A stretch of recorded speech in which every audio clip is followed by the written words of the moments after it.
she does, send her roses just because. If it's violin she loves, let them play. Dedicate her favorite song and hold her closer all night long. Love her today, find 100 ways. Don't forget there could be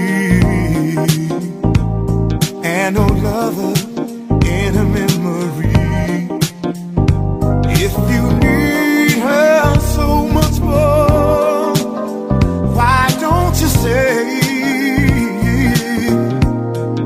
Maybe she has it in her mind that she's just wasting her time. Ask her to stay, find 100 ways.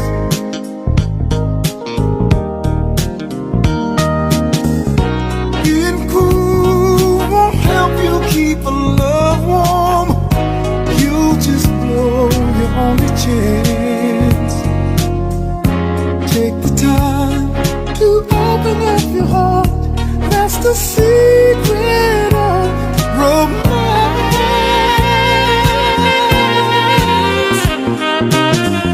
Sacrifice if you can. Buy her some moonlight to wear. If it's one more star she wants, go all the way. In your arms tonight, she'll reflect that she owes you. Sweet is the death. If she wants to pay, find 100 ways.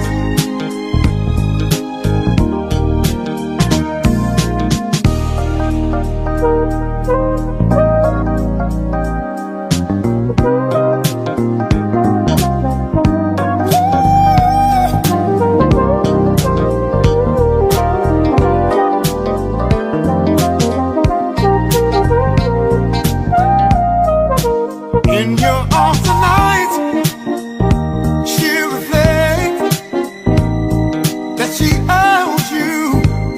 The sweet is the death. If she wants to pay, find 100 ways. You better believe it. Oh, love her today. Find 100 ways. I'm telling you to love her today. Find 100 ways. Oh, love her, love her, love her. 100 ways. Yeah. You got to love her today. Find 100 ways. Love her today.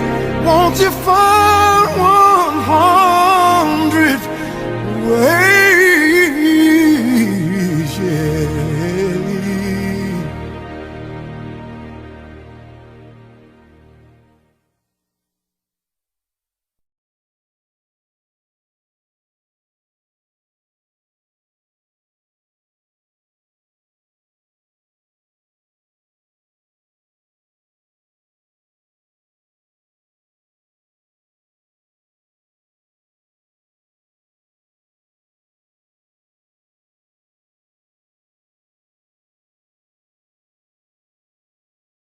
Rumors swirling on social media are now confirmed. Self-proclaimed relationship guru and viral YouTuber Kevin Samuels has died in Atlanta. If you're not easy to be with, if you're not lighthearted, if you're not, I don't want to say fun, then why? Why in the heck would a man want to sit back and deal with you? Samuel's matter-of-fact advice on dating and relationships often sparking outrage. Just last month, he was criticized over a video where he labeled unmarried women over the age of 35 as leftovers. NBC News verifying Samuel's death with his mother, who says she learned of his death from social media, calling it a terrible thing to find out that way. She declined to offer any information about what happened. Atlanta police say they were called to Samuel's Buckhead apartment early yesterday morning, and when officers arrived, first responders were already performing CPR on him as he was unresponsive. A woman in the apartment told them he was complaining of chest pain, and then he fell. All right, now Kevin Samuels, a controversial YouTuber, has passed away. He was 56 years old, and this is all according to Melanie King, who says she's a close friend of his. She revealed on Thursday that she got family confirmation that he has passed away. She said it's 100% true, and the family has yet to publicly announce his death. But according to reports, he suffered from cardiac arrest, a heart attack, but these have not yet been confirmed. But a lot of people did pay tribute to him, even though he had a lot of controversial things to say. You never wish that on anyone. So our condolences to his family and friends. Yeah, I'm definitely sending healing energy to that brother's family. As a person who prays and wants to live a long life, I don't wish dying suddenly at 56 on nobody, because he wasn't sick or nothing, right?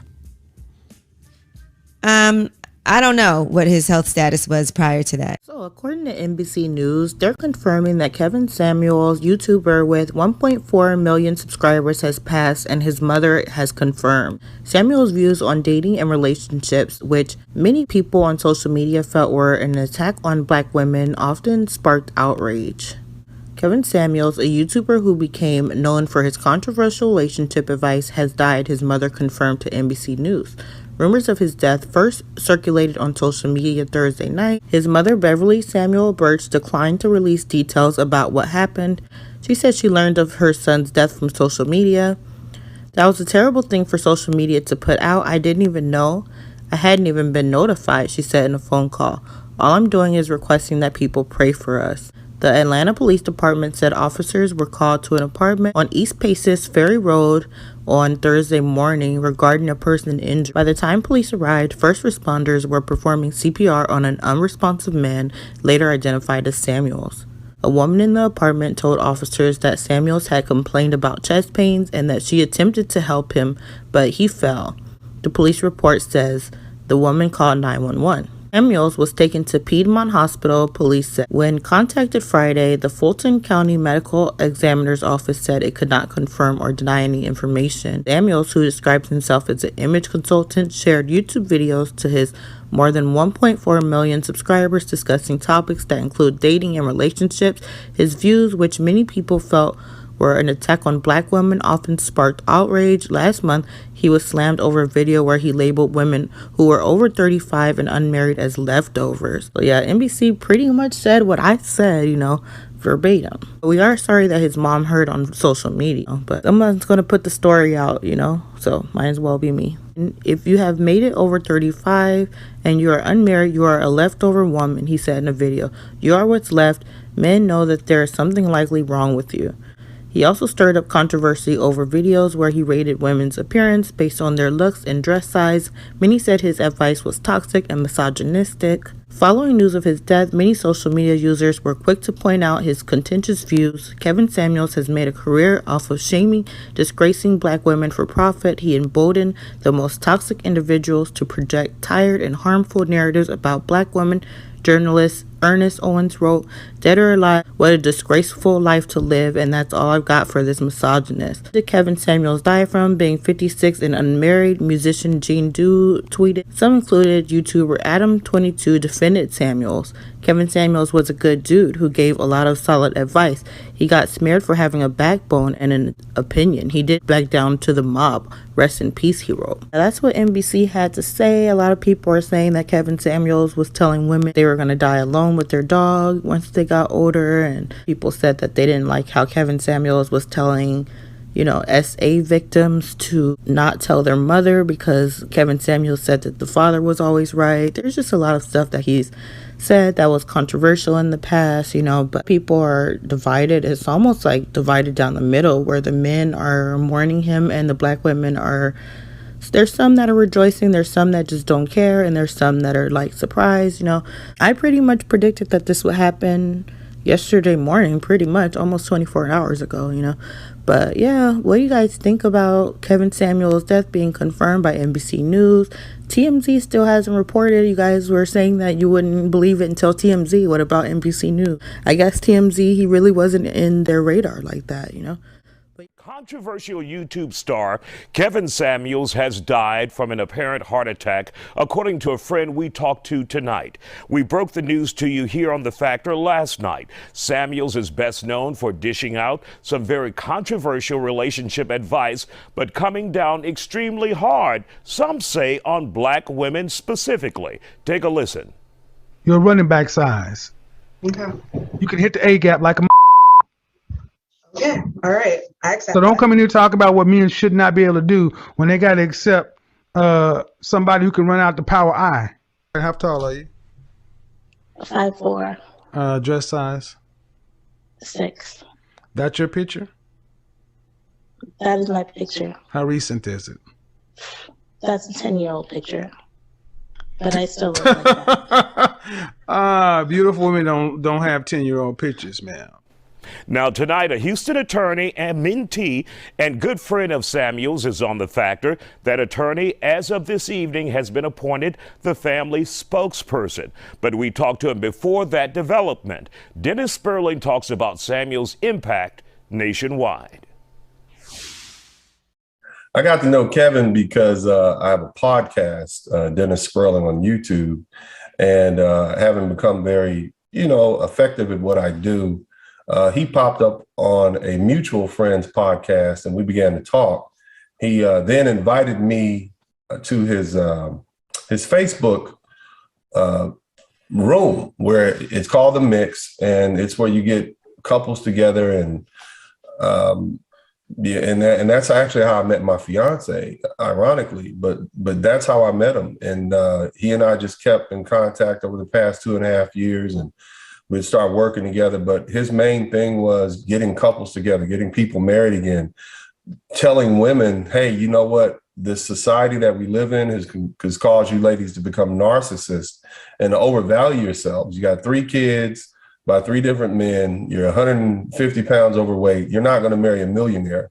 You should talk to that plumber or that electrician or that hardworking guy who you can build a life with, because as it is right now, here in America, we teach the men that they should undervalue themselves, and we teach the women that they should overvalue themselves. And that was this basic message. For some, he was brutally honest. For others, he was brutally cruel.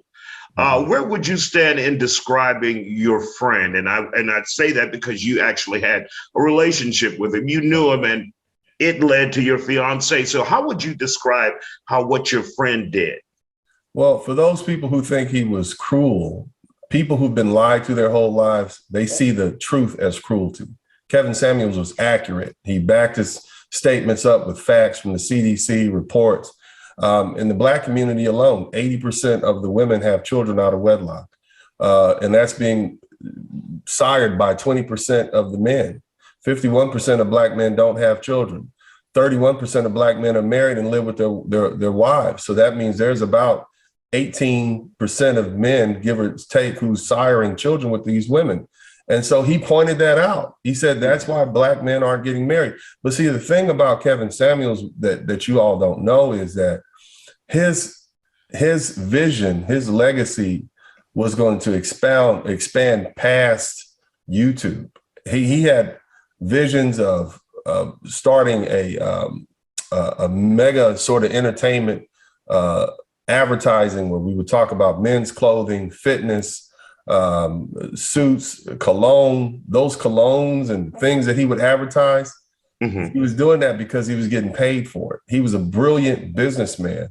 And the fact that he was willing to speak the truth to people and was accurate about it, all that did was endear him to the rest of us who recognize the truth he was speaking. So for those people who are his detractors, listen to the man's podcast. And you'll see he was speaking the truth. It's the reality that we live in now. Now, one of the things you said was he was talking about getting yourself together, staying in shape. And that's one of the things he did. And that's why this is so shocking to so many people. Cardiac arrest, heart attack, and people are trying to wrap their heads around that. This is a man who taught many people how to live better, how to eat better. And so it's kind of like, how did this happen to him? Well, unfortunately, he basically was a one-man show. Every night for the past 7 years, most of you all didn't know him until about 2.5 years ago. But for the first 5 years, he spoke to men. He said, you need to get yourself together. You're 5'5", 280 pounds, and you only make $30,000 a year, yet you want this supermodel to be your woman. That's not going to happen. And he was cruel. You want to see cruelty? Look at how he talked to some of those guys. I mean, my God, he would have you leaving that podcast, like 2 feet shorter than when you walked in. But equally honest to both sexes. Equally honest, but it really picked up because no one has been brave enough to speak to women in an honest way, to tell them, hey, you know what? You need to come down off of that ledge that you're on. You're going to die alone. You're going to get a dog. You're going to be a cat lady. You think you're better than your husband and you can do better. So you're willing to file this divorce to get back out there on that market. And what you're going to get is a rude awakening. But as far as his health, I mean, Kevin says this, and I don't want to speak too much beyond what the family would want to be said, but Kevin fought and conquered cancer at a very young age. Mm-hmm. And so, I can only imagine what that did to his body. But, just hanging out with him, he didn't overeat, he didn't undereat, but I know that the stress of putting on those shows, and you yourself know what it's like, man. And me, I've had the experience now being on my podcast. You have to interact with the public. You're constantly on edge. The only time I've ever seen him truly relaxed is down in Miami for his birthday. And everybody knows he says I don't drink, but me, I'm known for purchasing a few bottles here and there, and you've hung out with me before too. And so after a couple of bottles, man, he was dancing and really just enjoying his birthday. And to me, I look at that like that was his going away party, as far as I'm concerned. Just seeing him smile and happy and relaxed and amongst friends. And my fiance was there, another young lady named Melanie King, who's a very popular YouTuber. We were all there just hanging out in Miami, and it was really impromptu because he didn't tell anybody it was his birthday. We were just down there to meet, and he was like, "Yeah, it's my birthday." I'm like, "What?"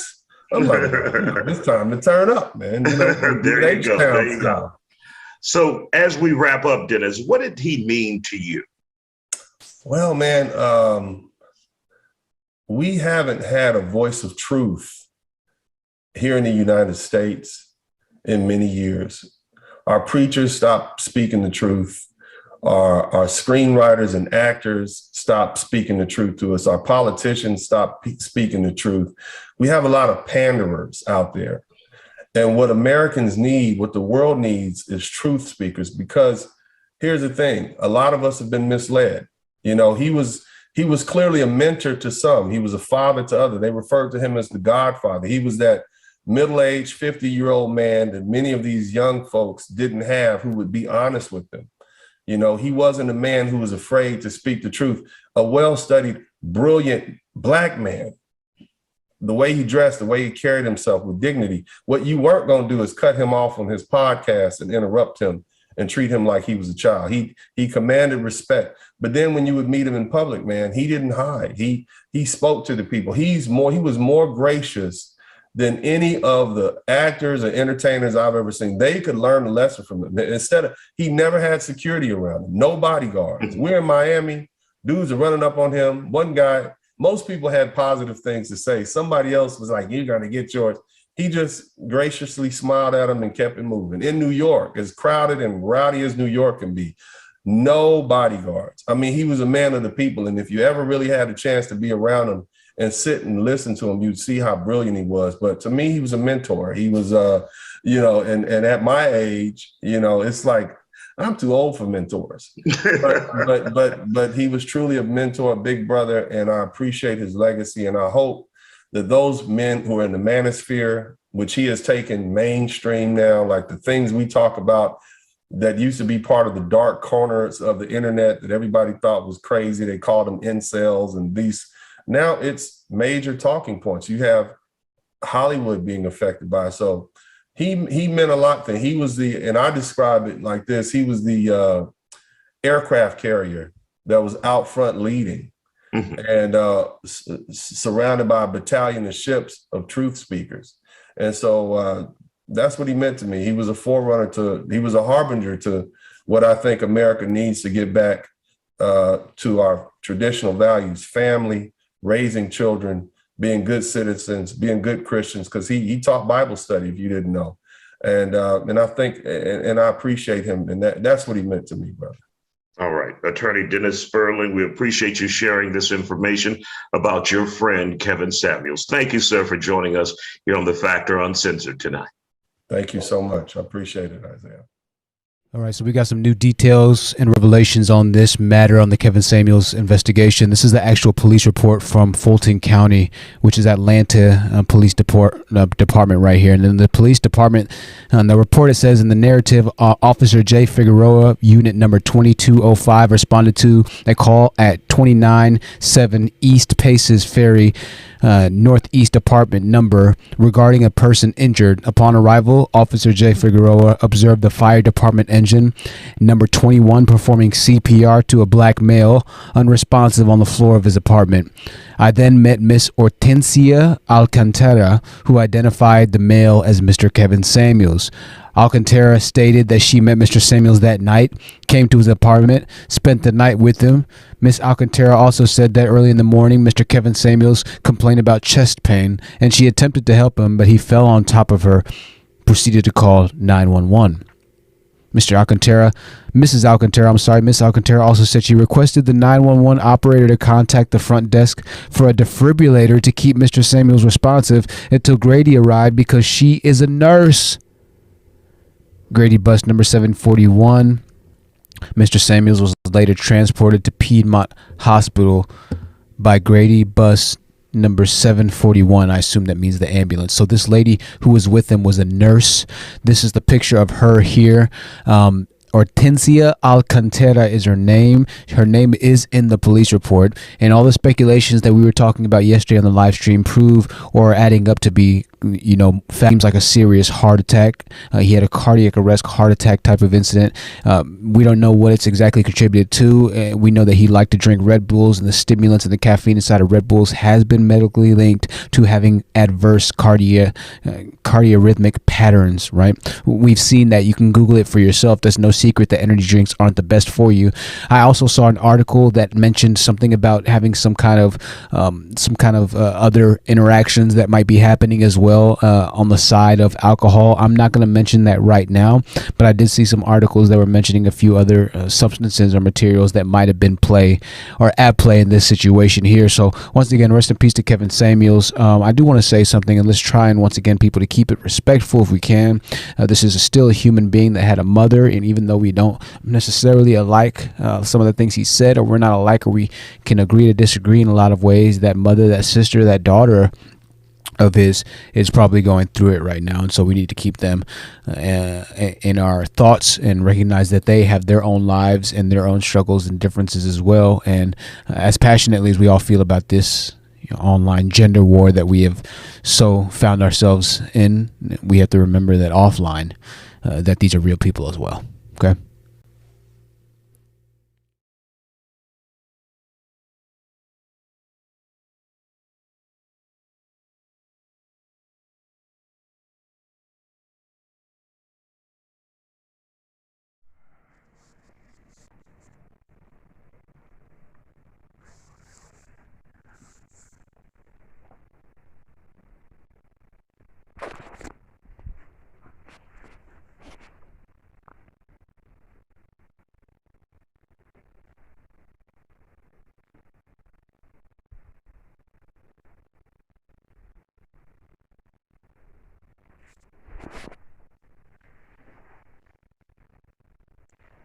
Hello everyone, and welcome to this special edition of the Brian Too Bad TV Solange show.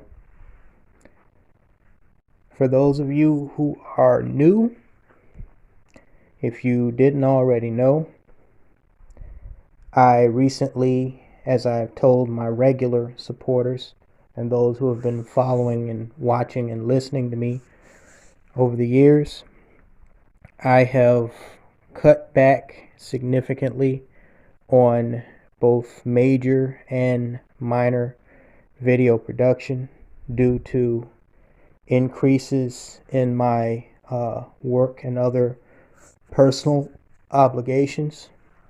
I cannot say when or if I will be able to return to what used to be regularly scheduled programming, which was basically a video every 2 days. But I have found a way to supplement for that by transitioning from vlogging on a regular basis to blogging. So although my main YouTube account is currently under suspension, I'm on timeout by YouTube's punk ass. By the time you hear this video, things should be back to normal. You can check me out and all of my blogs via community posts. It's just more convenient for me to write on stories and issues. I post both news, little gossip here and there, current events, issues related to, Black America, and I post polls, meaning posts that you can actually vote on a certain subject matter where I pose a question. So yeah, when you go to my main page, go over to the community link, and that's where you'll be able to see my content more often than not. It's been a few months since I've been posting regularly. I've just been busy. Things have been crazy. Since last month, they got even crazier. So yeah, if you want to see my content, just go to the community post section, and I try to make sure that I make a post every 2 days. For all the rest of you, welcome back. Thank you for continuing to support Brian Too Bad TV Salon Show. Also, I want to apologize for the extra long intro, almost 2 hours. For those of you who are still here, I basically just wanted to get a bunch of stuff out of the way, in regards to the whole situation, as we are fully aware of at this point, of Mr. Kevin Samuels passing. Actually, the live stream the heavily edited live stream, because it was like 5.5 hours, the live stream that I shared with you guys right before this that just ended, that live stream was actually a live stream that I had planned to edit and release, where I had been on with Mr. Kevin Samuels about 3.5, close to 4 years ago, back towards the end of 2018. And like other projects, video projects, I got tied up in other stuff, got busy, and sidetracked, and just never got to editing it and releasing it. It was one of the last live streams that I ever did where I went on somebody else's show. As you know, I don't tend to mingle on other people's live shows, because there's just too much unpredictable buffoonery and fuckery. And the rare times that I do live streams since 2018, 99% of the time it's my own live stream, and I'm doing it by myself. I don't hang in the circles of a lot of these motherfuckers on social media, because as I'm being more and more reminded, you know, day after day, you know, my hashtag MalboroMan mindset is going to have to extend, you know, where I'm talking about, you know, a solitary lifestyle. It's going to have to extend beyond my physical life, and it's going to have to also include a lot of what I do in my virtual life, because, you know, these motherfucking fucked up ass niggas, well, Kwesi said it best: being around a stupid motherfucker will get you fucked up or otherwise, you know, killed in ways that you cannot even possibly imagine. So, and we've been through that. But anyway, thank everybody who's still here after damn near 2 hours. We're going to get into a lot of different things. I can't tell you how long this stream's going to be. First of all, I just want to say, moderators, make sure you do your job given the topic at hand. Yeah, I mean, most of you niggas should be used to streams this long.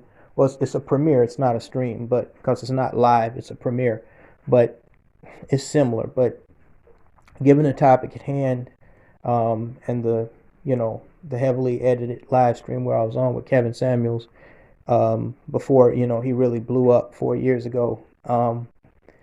Like I said, I don't know how long this is gonna go, but you guys should be used to it, because a lot of these money grubbing, goofy motherfuckers be holding 5, 6, 7, 8 hour live streams, so on a daily basis. So this should really be nothing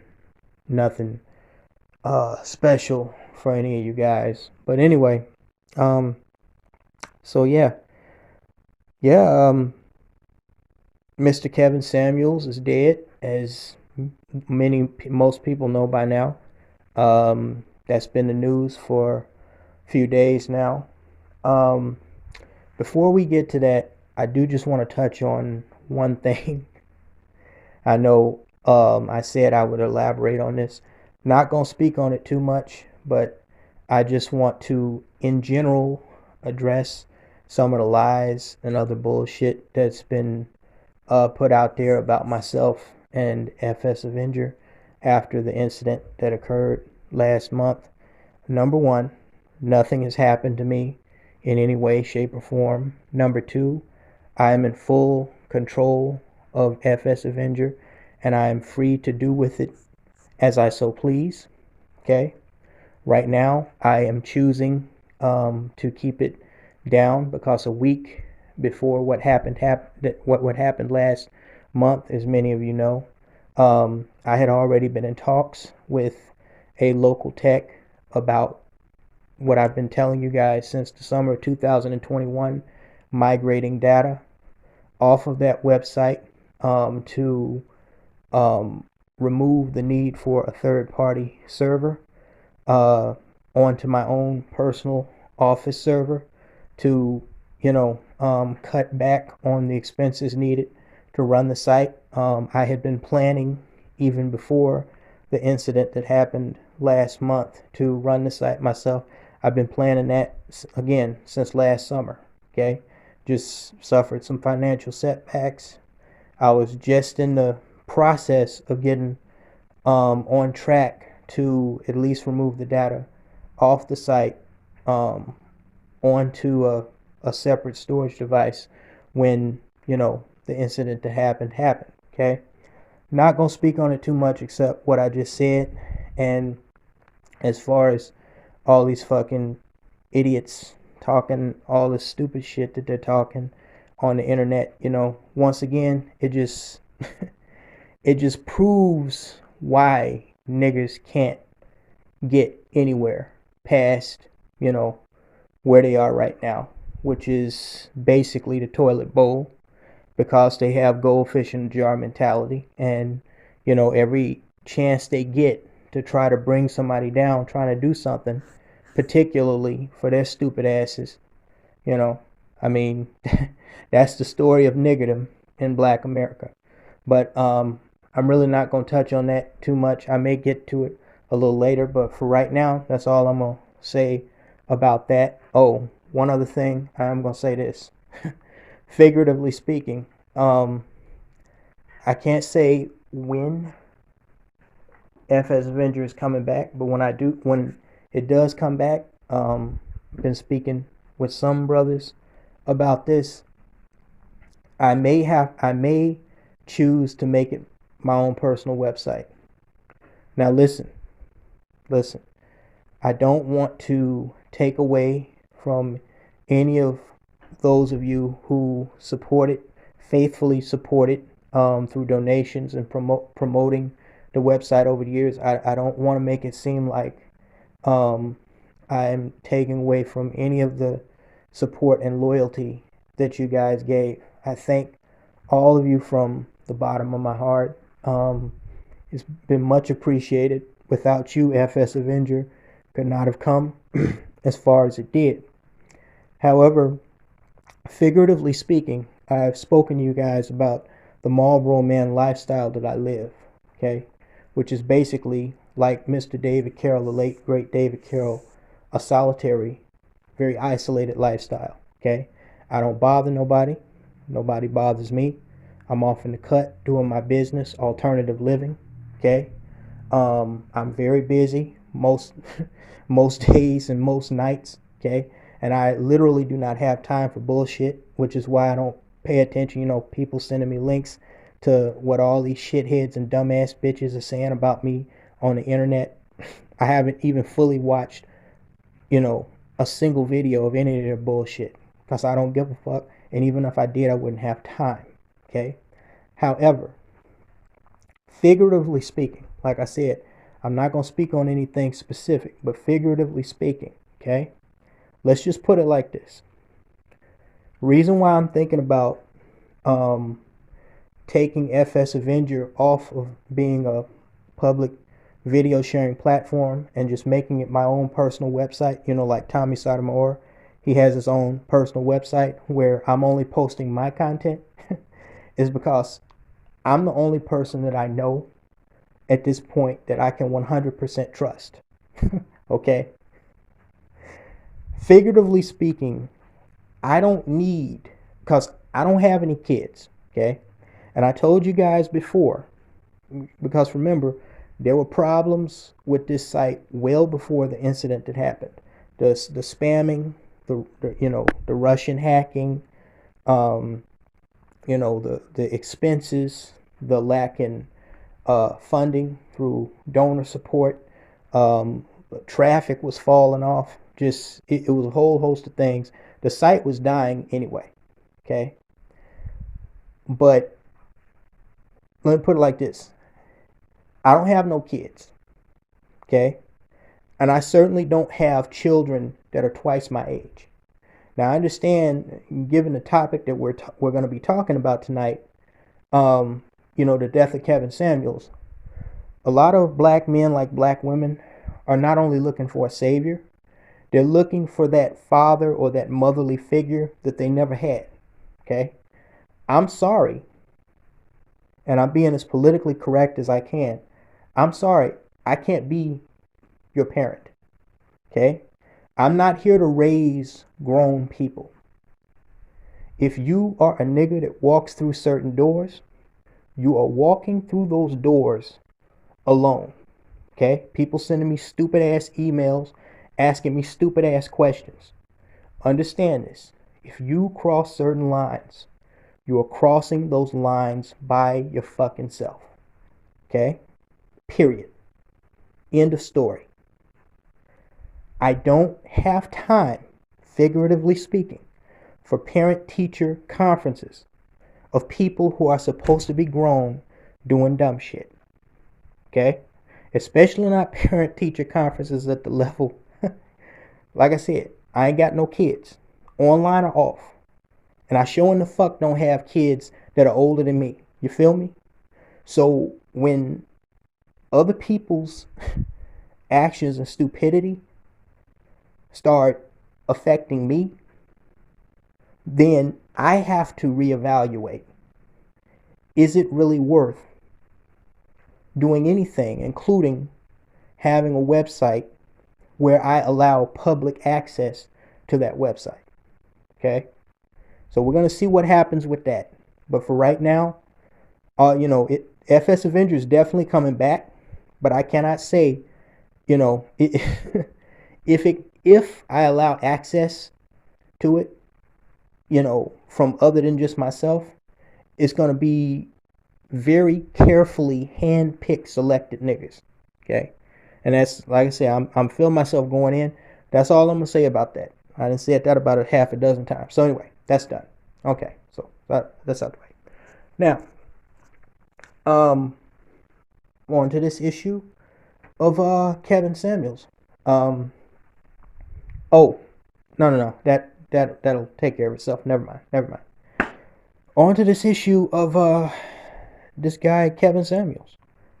I was just talking with Akwesi, aka the brother of logic and common sense, via email and text, and we were discussing about how crazy of the last 6 months it's fucking been.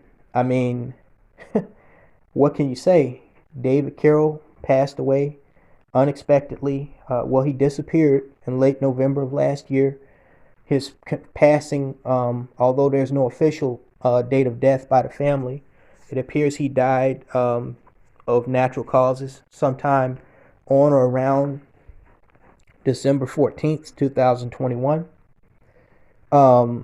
Then, of course, you had the Will Smith buffoonery at the Academy Awards, where he assaulted and slapped Chris Rock. Then, of course, we had the incident last month that I'm sure all of you know about. And then, I just heard about Dave Chappelle getting tackled on stage. And now, this Mr. Kevin Samuels, a man who had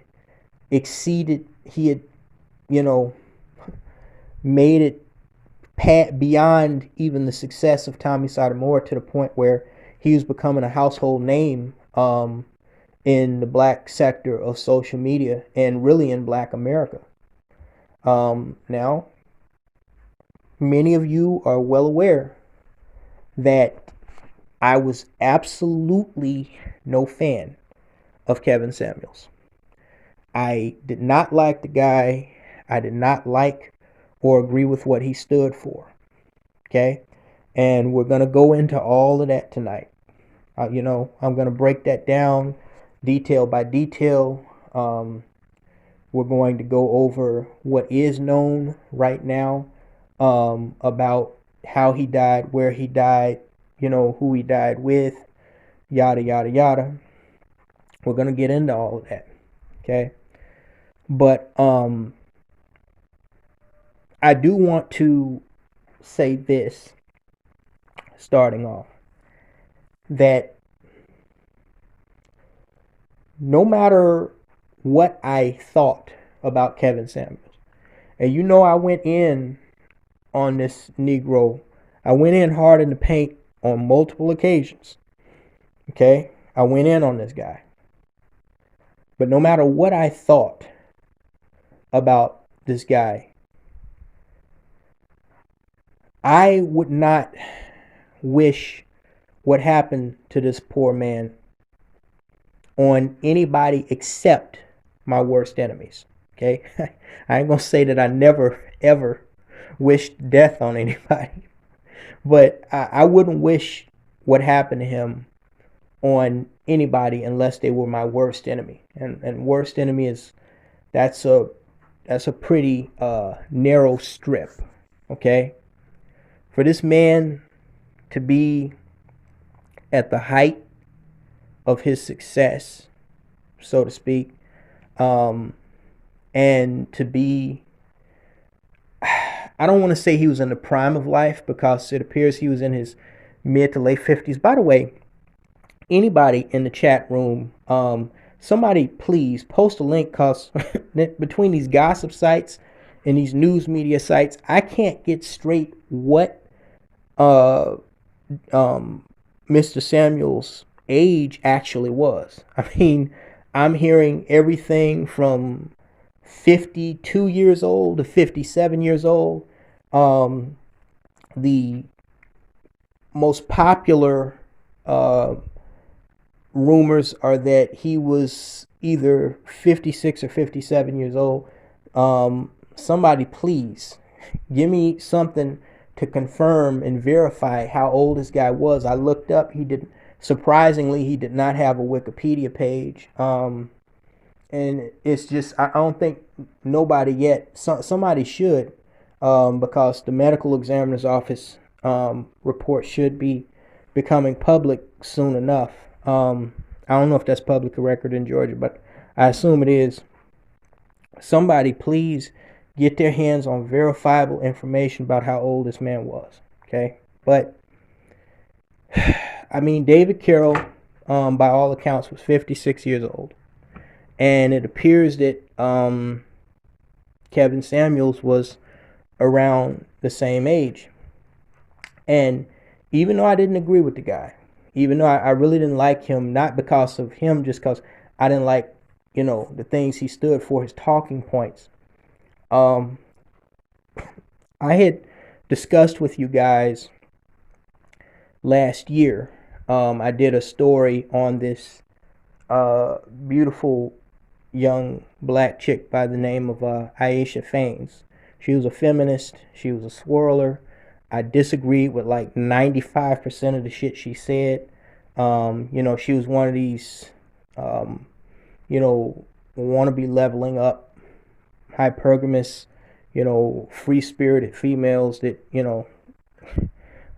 one of these, hey, single lady type chicks that, basically just did whatever she wants. She was a popular blogger on Grapevine, and she was pretty popular on Instagram. She died suddenly at the same age I was at the time, in the summer of last year, at the age of 35.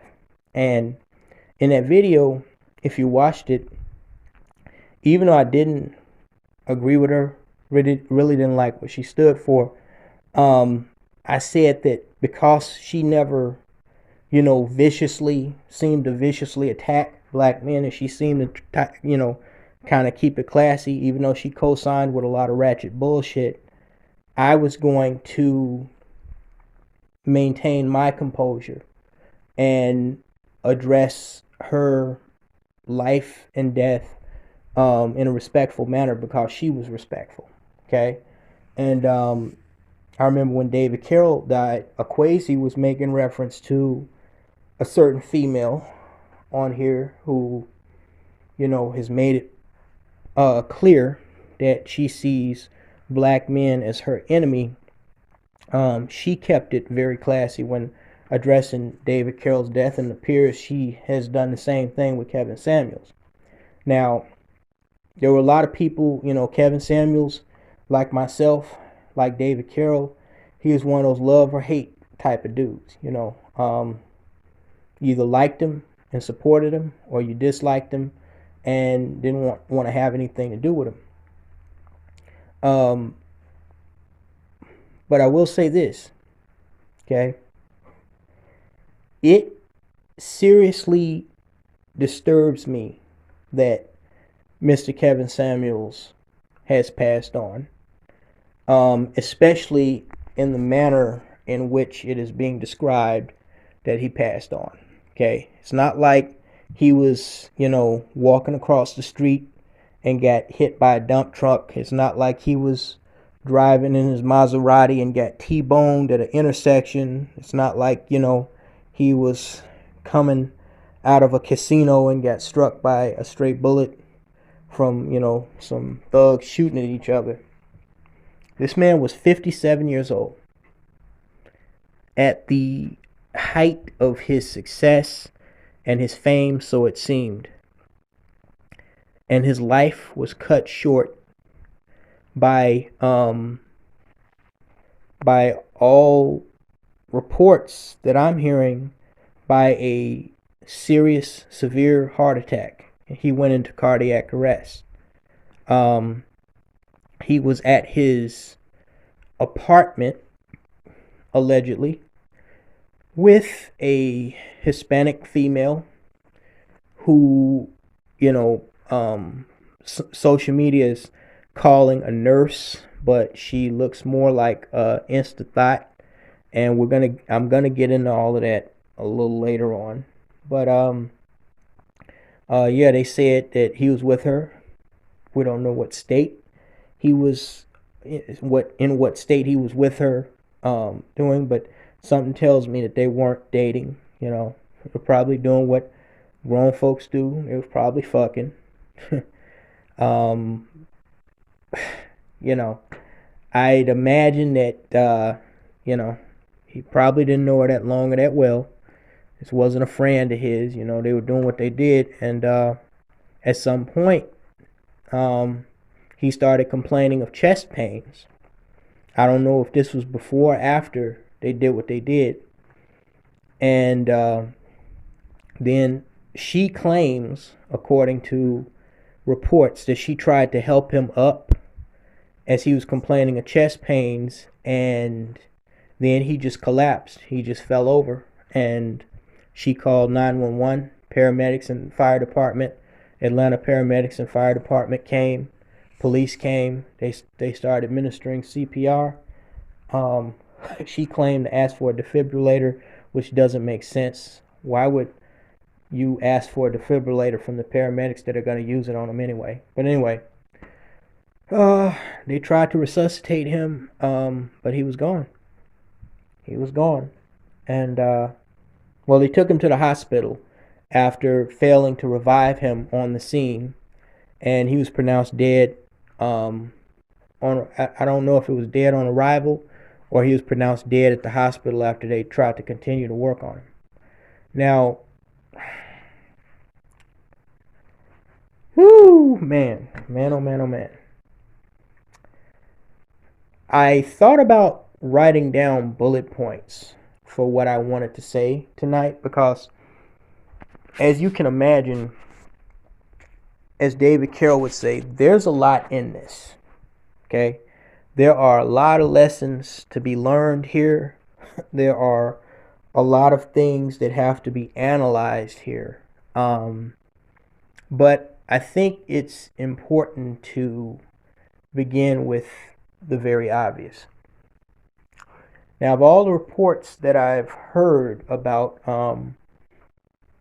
what happened with Mr. Samuels meeting his untimely and very unfortunate demise, there was this one report, and I forget where I heard it from, but someone was saying, or somebody had wrote, that according to witnesses, the woman that he was with, when he started complaining of chest pains, this was actually several hours before he collapsed and soon thereafter died. And he was asked if 911 should be called and if he should go to the hospital, if he wanted to go to the hospital.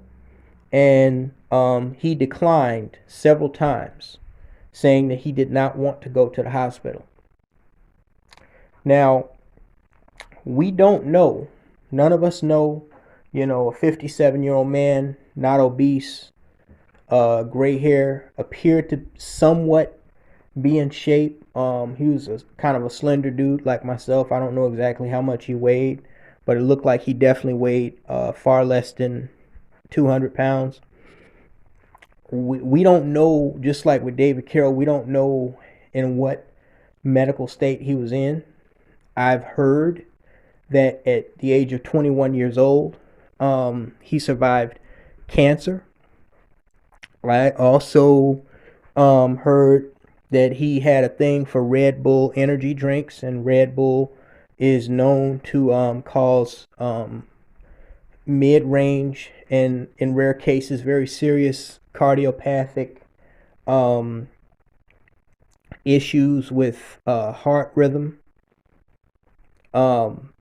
I've heard there was this one report out.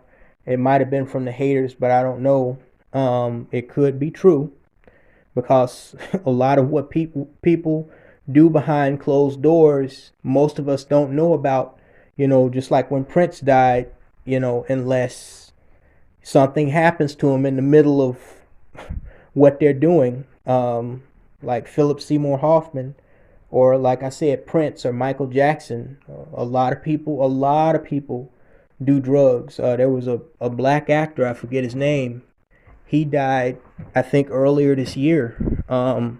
He played in Lovecraft Country and a couple of other well-known movies. I forget his name now, but there was a report out that his heart attack, his cardiac arrest, was the result of him doing fentanyl that was laced with cocaine, and that he may have also drank a little alcohol.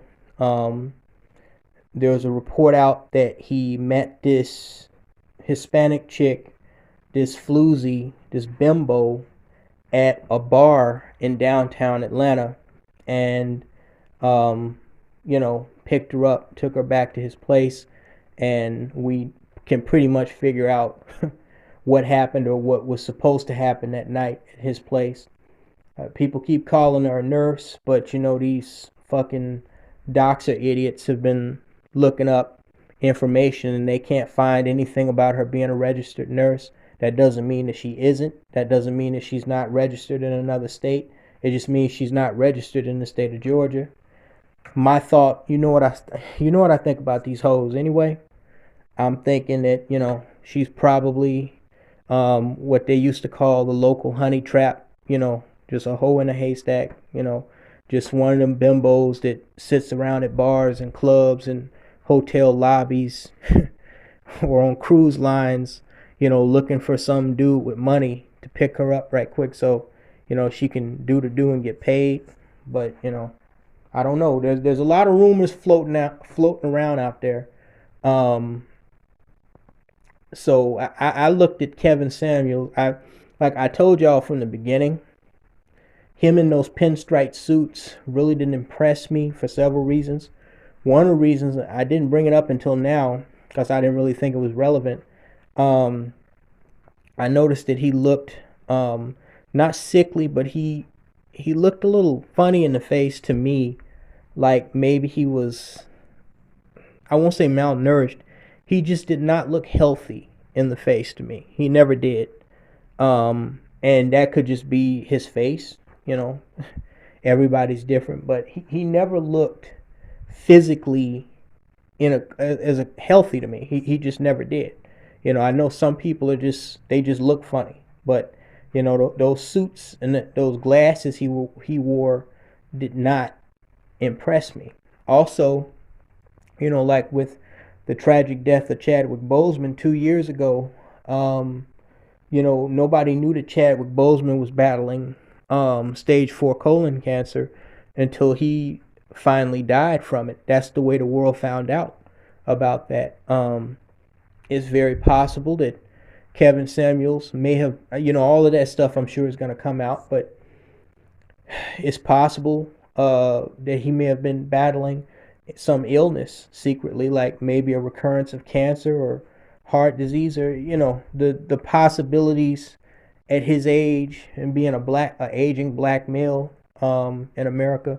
Possibilities are endless.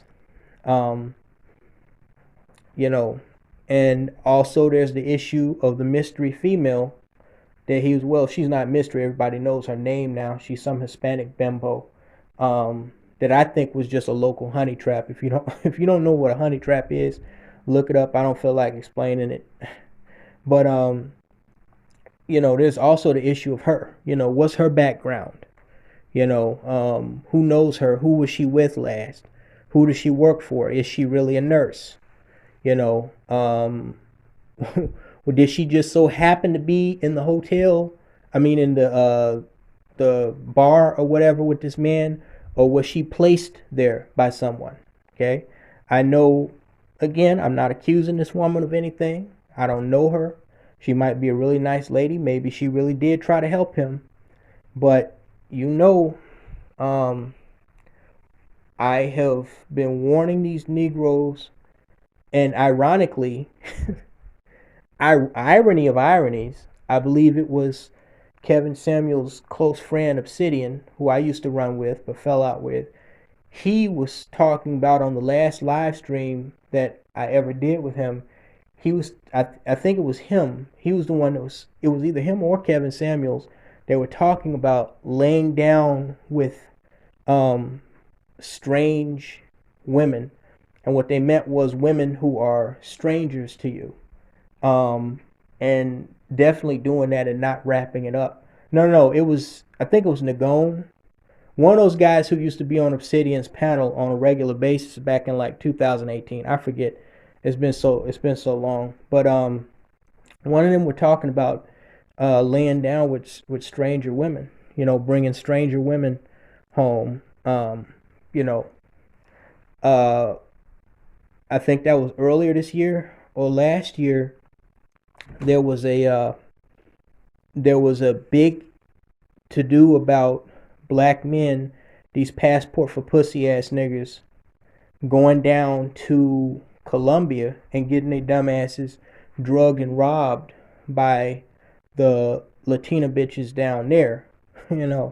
Everybody knows, it's no secret that these niggas are not the overriding majority. I'm not gonna say all, because there's always an exception to the rule, but the overriding majority of niggas that were going down to South America, places like Brazil and Colombia, were paying for pussy. They were basically renting prostitutes, and quite a few of them got caught up in robbery, where these females, they worked for these pimps and these gangs that would give them this very dangerous drug called scopamine.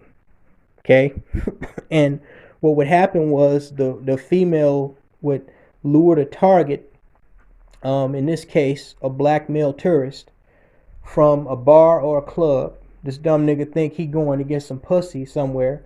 She take him around the corner, blow some scopamine in his face. Somebody pull up in a car, put him in it, or she walks him to his apartment.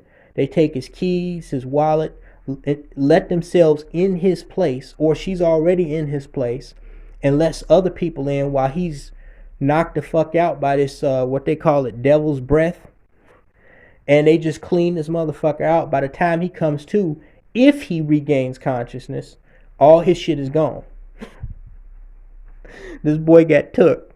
So, again, I hope that the Atlanta Police Department does a thorough investigation, because I'm gonna be honest with y'all, I didn't know Kevin Samuels. I didn't really follow him like that. I'm sure there are people that are closer to this than me. It very likely was natural causes, but I'm not going to 100% rule out the possibility that, she may have had something to do with it. I don't know, And then also, you got to think, if you just consider how all these, fraudulent, goofy, dumbass niggas, some of which are convicted felons, all these beta male stalking apes, like this fucking idiot village arsonist that keeps tagging my fucking name in fucking posts and shit, like some fucking weirdo talking about what I'm not doing for David Carroll, when I did more for David Carroll in my one fucking pinky finger than he's done in his whole fucking life. There's a lot of crazy, demented ass motherfuckers out there, okay? Which is another reason why I stay to myself. There are a lot of wacky ass, fucked up ass people out there, okay? That's what somebody was cautioning Tommy Sotomayor against, doing all these meet and greets. You better check up on what happened to John Lennon. I remember, I think Obsidian, in his tribute to Kevin Samuels, he talked about, somebody on the panel talked about how Kevin Samuels never rolled with security. Man, listen, Gianni Versace found out, John Lennon found out, several people found out. Like, you got to be fucking careful, especially when you're taking somebody back into your private residence. I mean, it's dangerous enough just being out in public, okay, with exposed to the elements. When you're at a level like Kevin Samuels is at, or even many years ago, Gianni Versace, when he was assassinated by that gay male prostitute, I mean, you can't be walking around like you're a regular person. Most people know you. You know, they know you got status, they know you got fame, they know you got wealth. You got a lot of jealous hearted, you know, goofy, retarded, strange ass motherfuckers out there. I mean, you look at how these motherfuckers trying to slander my fucking name and release information about me and my family and shit, you know. You know, not that I, like I said, just so long as motherfuckers ain't getting close to me, I'm not really worried about what they gonna do to me. But, you know, motherfuckers will try to destroy you online, so you gotta assume as many haters as Kevin Samuels had, you know, you gotta assume that you're gonna have some people that might try to do you harm in real life too. You know, you can't just be moving around like you just anybody. I mean, go look up what happened to that actress Rebecca Schaefer back in 1989, or even that young girl, that singer Christina Grimmie in 2016. You know what I'm saying? Like, you can't just be moving around like you're just any other person. Like, if you're not gonna have security, and I'm sure at where he was financially, I'm sure he could have afforded at least a bodyguard or a private investigator, you know, or somebody that could, you know, I mean, you're talking about all this image consulting stuff, you know, you got to be looking out for your own personal safety too. Okay. So I guess it's not fair at this point to fully elaborate on that because, again, nobody knows, but I'm just going to say this, and somebody else had mentioned this that made a video about it as well. Kevin Samuels may have had some type of pre-existing condition like coronary artery disease that he didn't know about, but something tells me, I co-signed with another brother that made a video about this, I think yesterday. I am leaning more towards this being a sudden health, what they call a medical emergency, than something that was unfolding over a course of time. Now, what would cause this sudden health emergency? Again, anything from foul play to a drug overdose to some type of adverse effect with drinking Red Bull, or, you know, mixing alcohol with, you know, something else he shouldn't have been mixing it with. Who knows? Okay, but I get the feeling that he didn't just die. You know, this wasn't like something that he had been battling for quite a while. Because if you look at like his last few Instagram videos, you know, you can clearly see a man that was upbeat. He was, you know, he appeared to be in high spirits. He was acting goofy in his videos. There was no indication that anything was wrong, like his health was deteriorating. Like me and Quasi had mentioned, when David Carroll passed away last year, there was a slight, however slight it might have been, there was a slight indication that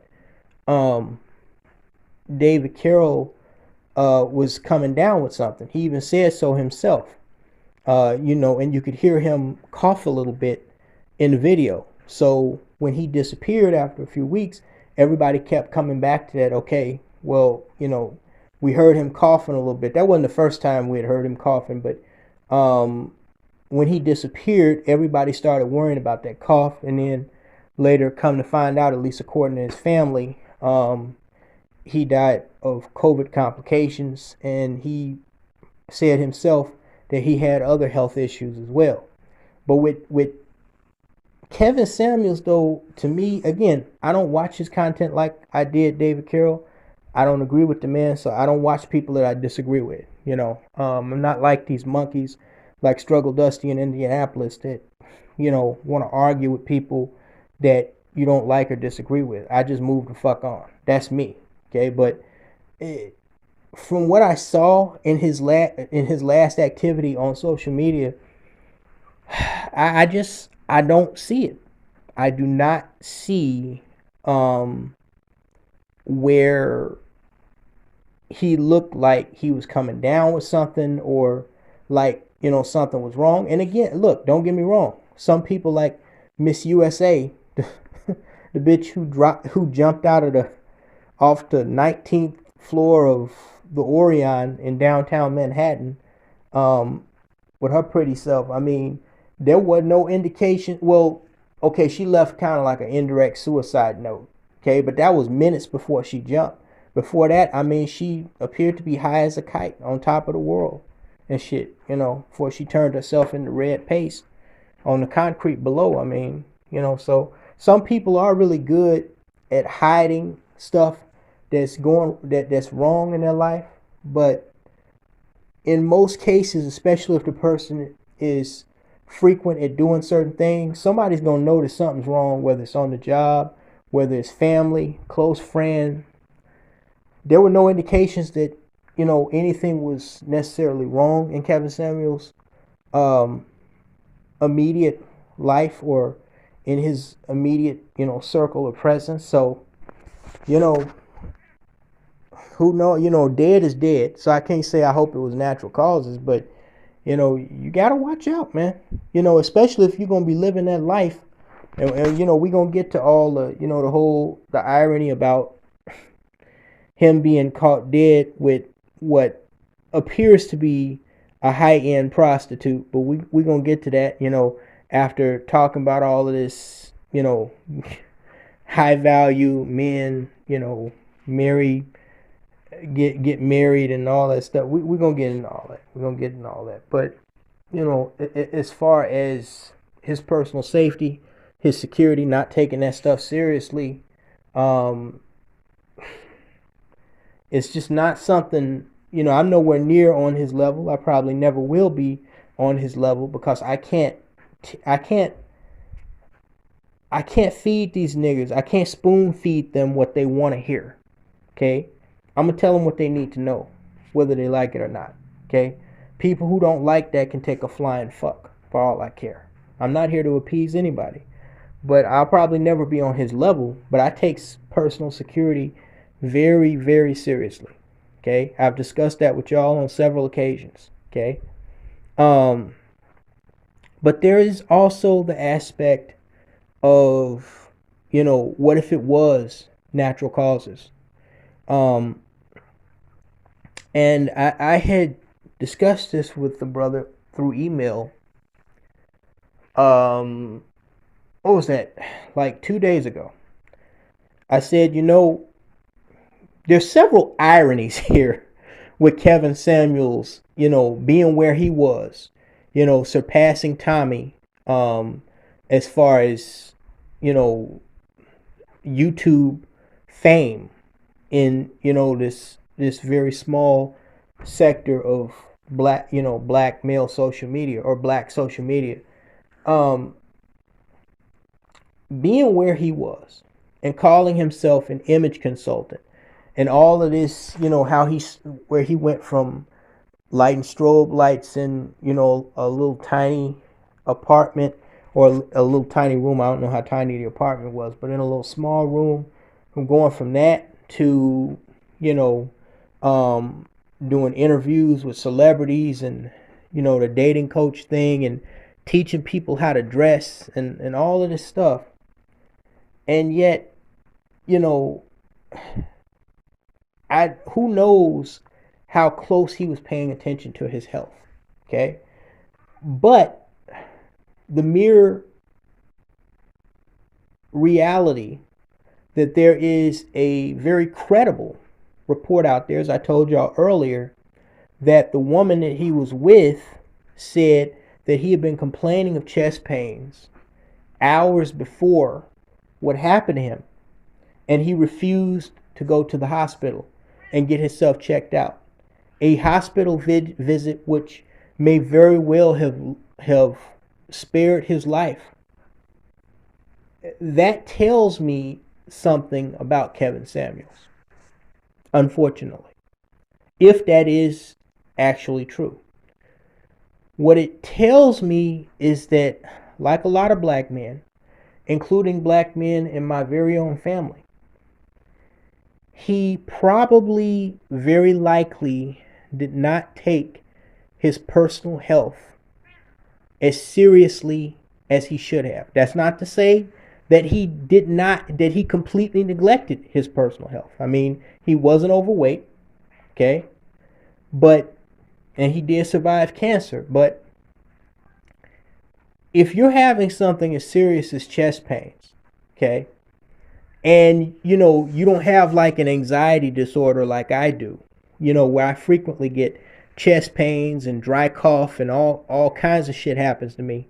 I from time to time I have chronic pain. But these are things that I'm used to. I know I've already been to the hospital. I've had the EKG machines. I've had to, had my vitals checked and everything. If you're getting chest pain and you're not accustomed to having chest pain or shortness of breath, and you're not going to get that checked on, I mean, you're really not a very intelligent person.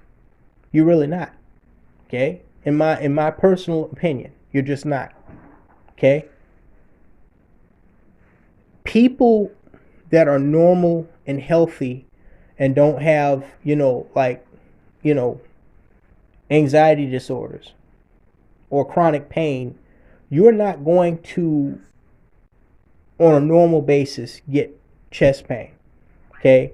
Unless you're developing an anxiety disorder or chronic pain for some reason, or unless there's something seriously wrong with your cardiovascular system, or you have some kind of an infection. Okay?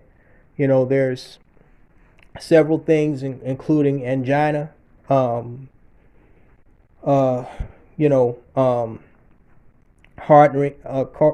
artery disease, hardening of the arteries, blockage of the arteries.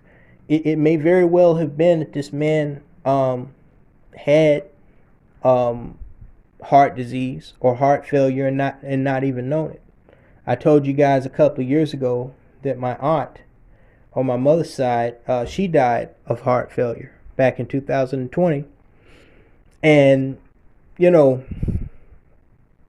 two leading causes of death in this world, not just in this country or for black people, are cancer and heart disease. With heart disease surprisingly far exceeding cancer. Okay? The fact of the matter is, most of us are going to die from some type of heart-related illness. Why is this? Because the heart is the hardest working, most consistently moving organ and part in your body. Your heart never gets a break, ever. Your brain gets a break when you go to sleep, but your heart can never stop pumping, okay?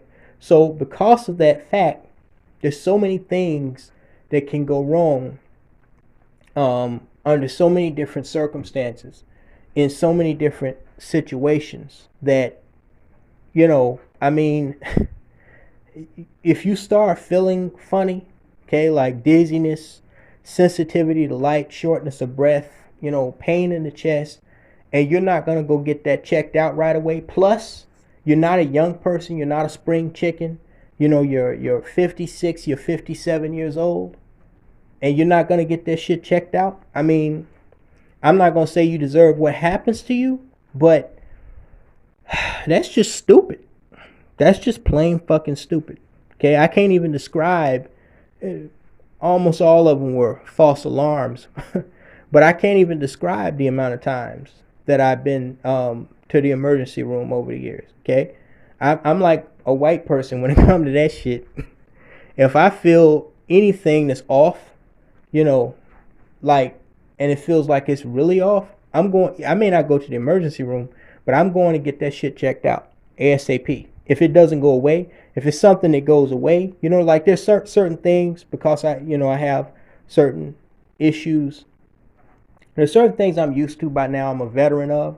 But if I feel that, that new shit that I'm just not vibing with, a symptom that I haven't experienced before, and it doesn't go away, like on its own, it, just kind of, lingers in a certain area, I'm not just gonna sit around like a naive ass motherfucker and just blow it off. Okay, you have to know your body. Okay, and you have to know what to look for, what to listen for, what is normal for you, because everybody's normal is different. Okay, for me, feeling tension and tightness and even occasional pain that jumps around from one spot to the next, including my chest, that's normal for me on most occasions. But other people, that may not be normal. Okay, so none of us know the full circumstances, but the mere fact that there is a rumor out there that this man refused to go to the hospital. He refused to go to the hospital after feeling chest pains.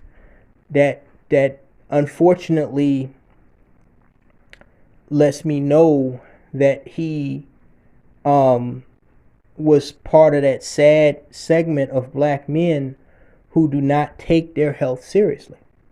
And we have to look at the irony here. Okay? This man was all about outward appearance. One of the things that aggravated me the most about him, no disrespect, but condolences to his family, of course, no disrespect to him in death or anything, but one of the things that aggravated me the most about Kevin Samuels is he would always do these size up questions with a person, whether he was talking about a black bitch or some black nigger. He'd always ask you, how tall are you? How much you weigh? Do you have kids? He always size you up. It's just irritating because it's so snake oil salesmanish to me. But the reality is, okay, he was all about outward appearances. Okay, so-called image consultant. What does a person look like on the outside? I disagree with it, but these were his convictions. His thorough belief was that your outward appearance, how you present yourself, how you front yourself, and he certainly practiced what he preached, okay, in the way he dressed. Your outward appearance is going to be a major determining factor in the level of success that you have and the level of status that you achieve. This is what he believed, okay? And like with David Carroll and what he stood for, as Akwesi would say, he stood on that principle, and apparently he died on that principle. But see, this is precisely exactly why for the last few years, not only have I been speaking out against what I feel are these greatly flawed theories and beliefs of people like Kevin Samuels, but I have been speaking about learning how to live for yourself, to work on yourself, okay, and be comfortable with being by yourself. See, Kevin Samuels believed that not only are there strength in numbers, but there's strength in presenting a certain appearance. No matter how fake or fraudulent or hollow of a shell you might be as a human being. Okay, you got to put on that suit if you're a woman. You got to lose weight. You got to look sexy. All of this, that, and the third. Okay, but I rarely, if ever, and again, all fairness, I didn't watch that much of his content. But from what I heard, he was not big on taking care of the inside. Okay, and there's too many narrow-minded niggas from these niggas that be getting these cheap-ass cars, and then go out and buy these damn ghetto rims, these 22s, and put goddamn rims and wheels on the car that are 2 or 3 times more expensive than the car itself, to all this jewelry these niggas wear, You know, they paying these huge car notes on these vehicles, can barely pay their damn light bill. It's too much fakeism with niggas. Okay? Always, you know, faking. I remember there was a black comedian talking about that. Talking about how, you know, white people, you know, they may dress like lames, but their bills are paid. Niggas are always about appearance. Okay? They're not, I told y'all, with black females, but I really got to extend this to black men too, because I realize a lot of black men are a mirror reflection of the backwards ass raggedy bitches that raised them. It is what it is. Get mad if you want, I don't care. Okay? But it's all this fake it till you make it, you know, look like something I'm not, you know, take all these pictures in these fancy locations, you know, like I'm living large or like I'm on $1 million vacation, all this bullshit that amounts to nothing. And these niggas, male and female, are dropping like fucking flies. Okay? You're more concerned with your outward appearance than you are with your inward health. That's a problem. Okay? It may vary, you know, again, I hope it's not the case. But, you know, Kevin Samuels may very well have been slipped something. You know, it's a common thing. It is especially when you're dealing with what they call themselves strange females. Okay, mounting, I think Nagone called it mounting strange females. Okay? You know, when you're going down that road, okay? I think I did a story last year of some thought in East St. Louis. She was part of this duo of thug thoughts that were going around luring guys from strip clubs and robbing them. And I said, you know, well, one of the females got by one of their potential victims because he was carrying a piece on him. But I said, you know, ain't no telling how many dudes have been victimized by this female and may very well have even been murdered directly or indirectly by this female and the criminal ring that she was running with. You know what I'm saying? I mean, when you are playing that game of picking up, you know, hoes from these clubs, these bars, you know, going on these fling websites and picking up these strange chicks, really, you as a man, you're not much safer than females who do that type of stuff. You know, meeting with strange men and shit. I mean, you're really, I'm not going to say you're playing Russian roulette, but you're playing a dangerous game, bro. You know, even if this chick he was with wasn't with nobody who put her up to it, like, you know, who knows? She may have slipped something in his drink, you know, to try to render him unconscious so she could rob him. Again, I don't know the chick. I'm not accusing her of doing that, but I'm just saying the possibilities are endless. Or it could have very well been that, you know, while he's so busy image consulting and teaching people, you know, how to look cool and look good, you know, and, you know, you got to look the part to get the part. I mean, it may very well have been that he had some type of underlying serious condition, like, you know, hardening or blockage or narrowing of the arteries, you know, and it just wound up catching up with him. We won't know, of course, until the medical examiner's report comes out. But, you know, a lot of the times, these people be so fucked up in the way they live, the medical examiner can't even come out with a definitive cause of death.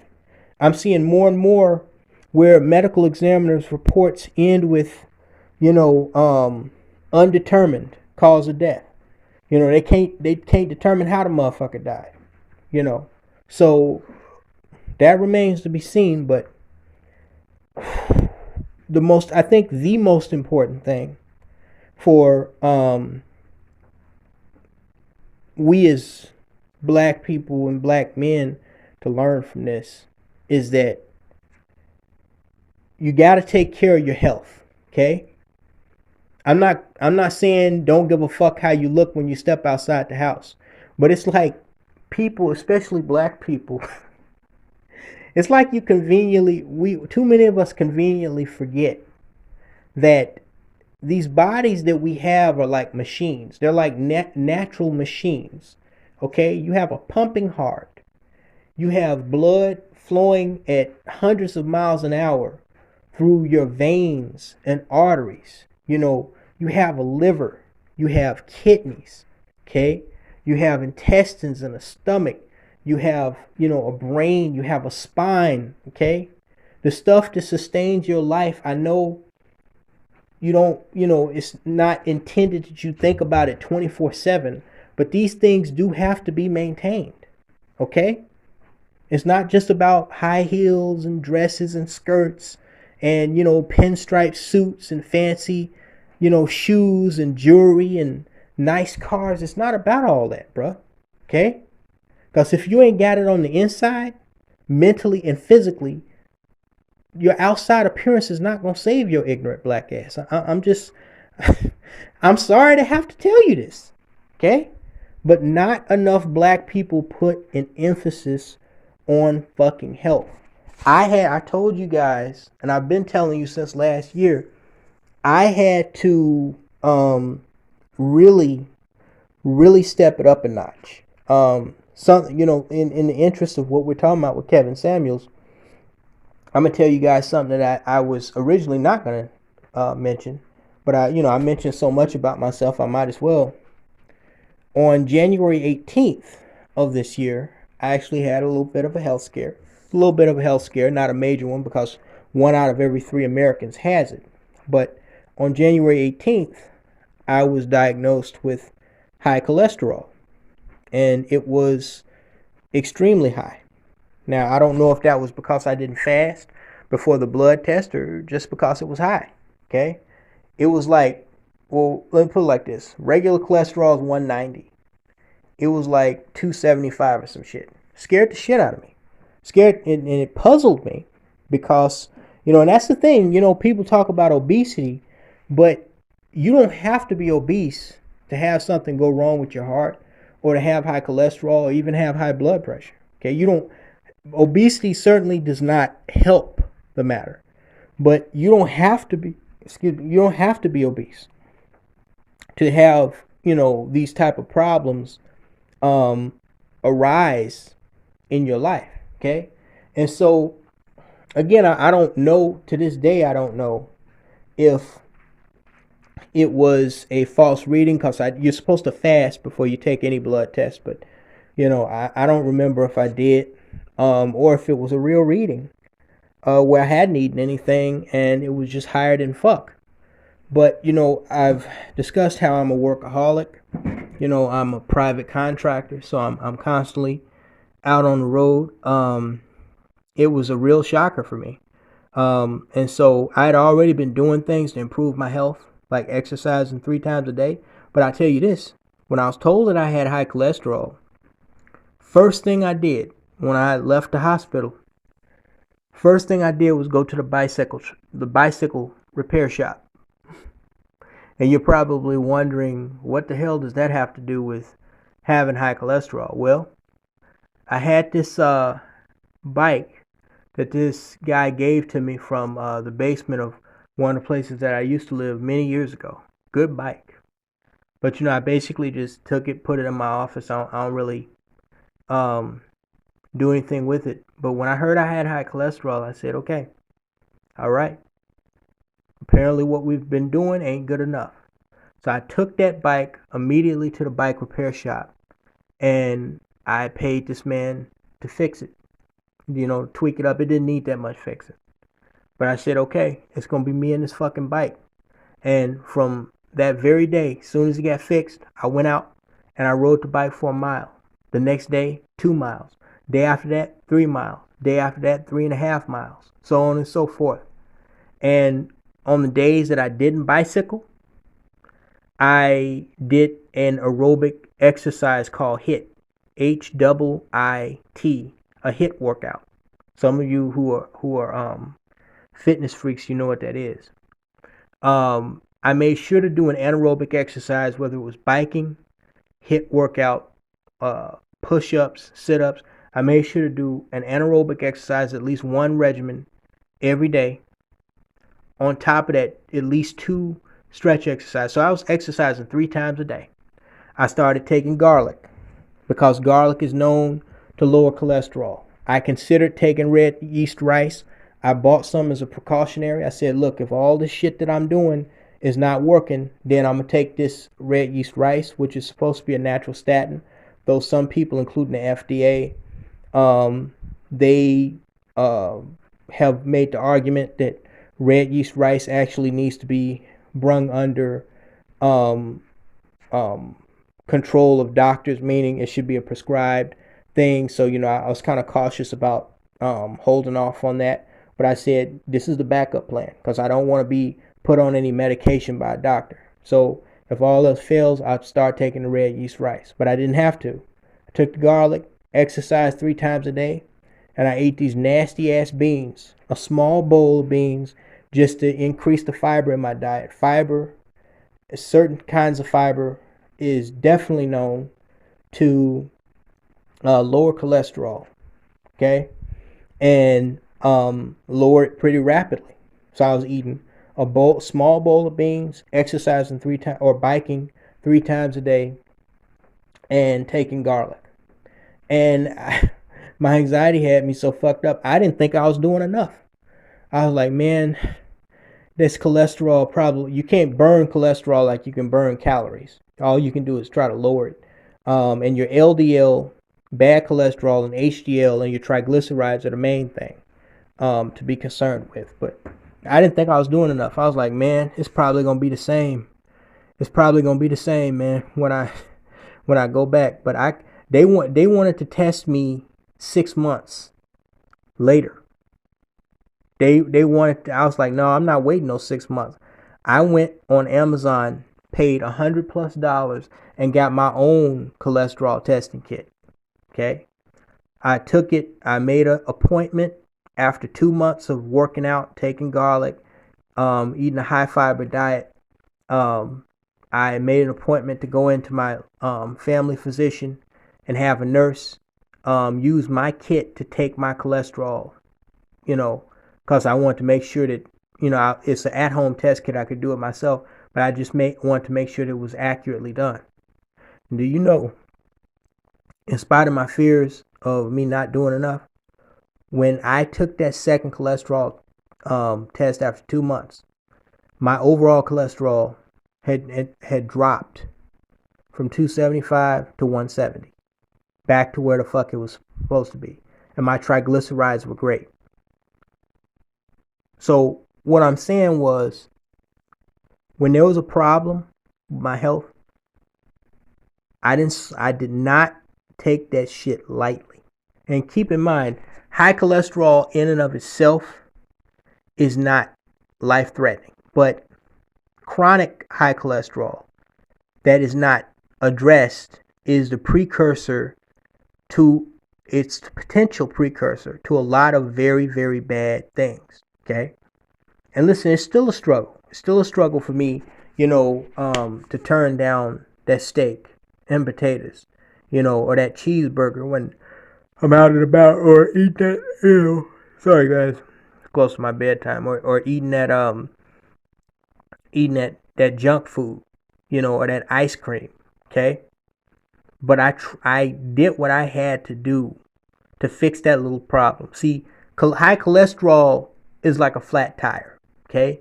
It's perfectly fixable, okay? But a busted transmission, that's a problem that's much more difficult to fucking fix and remedy. Much more high cost, okay? And so you gotta fix what you can, while you still have the opportunity. But unfortunately, with most niggas, I have, unfortunately, a gentleman in my family like that right now. Has high blood pressure, but is barely doing anything to work on it. Has issues with declining dental hygiene. Won't go to a dentist. It's like, how I just don't understand. And maybe it's the way most black people are raised. Like, how do you expect to live this? Because they say that the average life expectancy of a black male is 72 years old, which is significantly lower than other males. You know, like for example, Joe Biden, when he was elected, he was the oldest president in American history. Now I think he's approaching 80. Most black men will never live to see 80. And a lot, they say that the average life expectancy is 72, but from where I'm sitting, a lot of these niggas are not. And I'm not just talking about the average Joe black male. I'm talking about, you know, black men that can afford quality health care, like Kevin Samuels, okay? Prince, Michael Jackson, Michael Clark Duncan. Ironically, the guy who I started this video with playing his one of his infamous simp songs, sounds good, but it's a simp song, James Ingram. He died at 66, you know, brain cancer, but nonetheless. I mean, you know, our late great brother, the legend David Carroll, Kevin Samuels, you know, Barry White, Luther Vandross.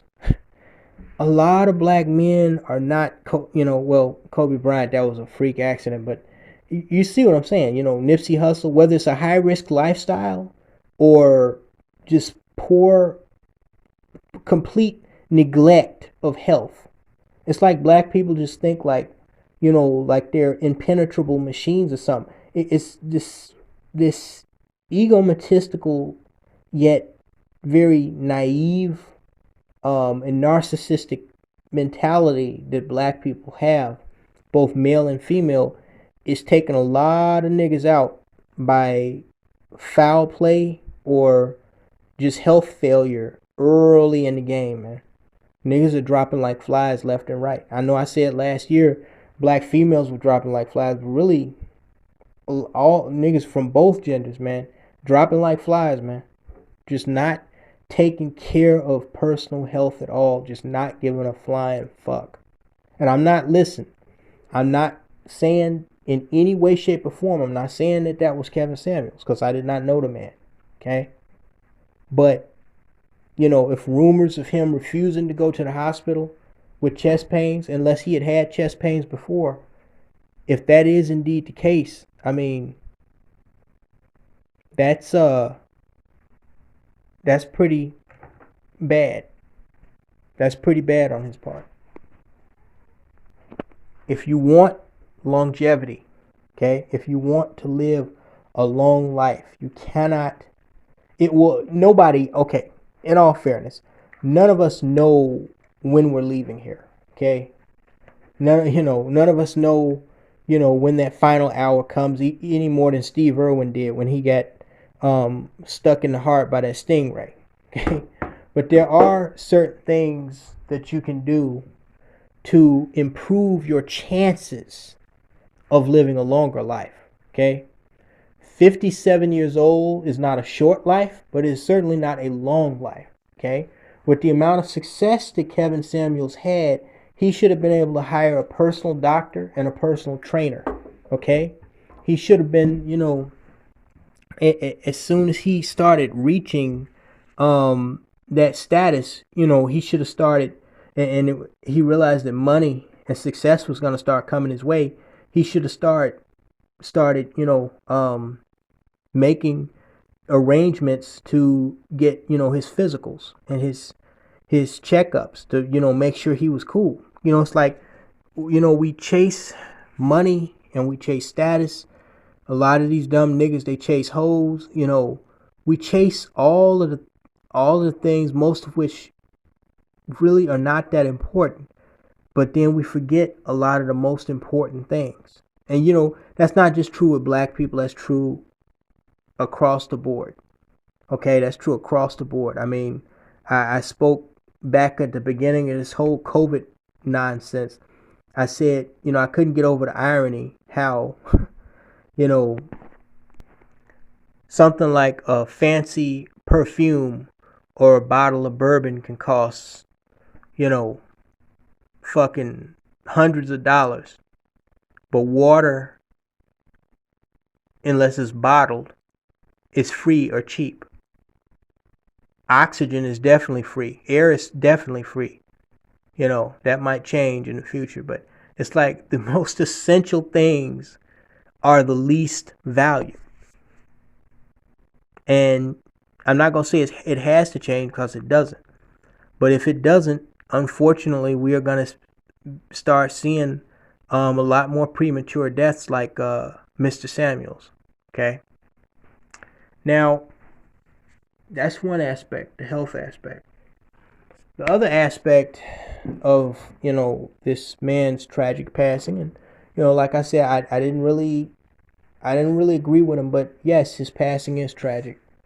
But like with Aisha Faines, I do have to get a little bit direct and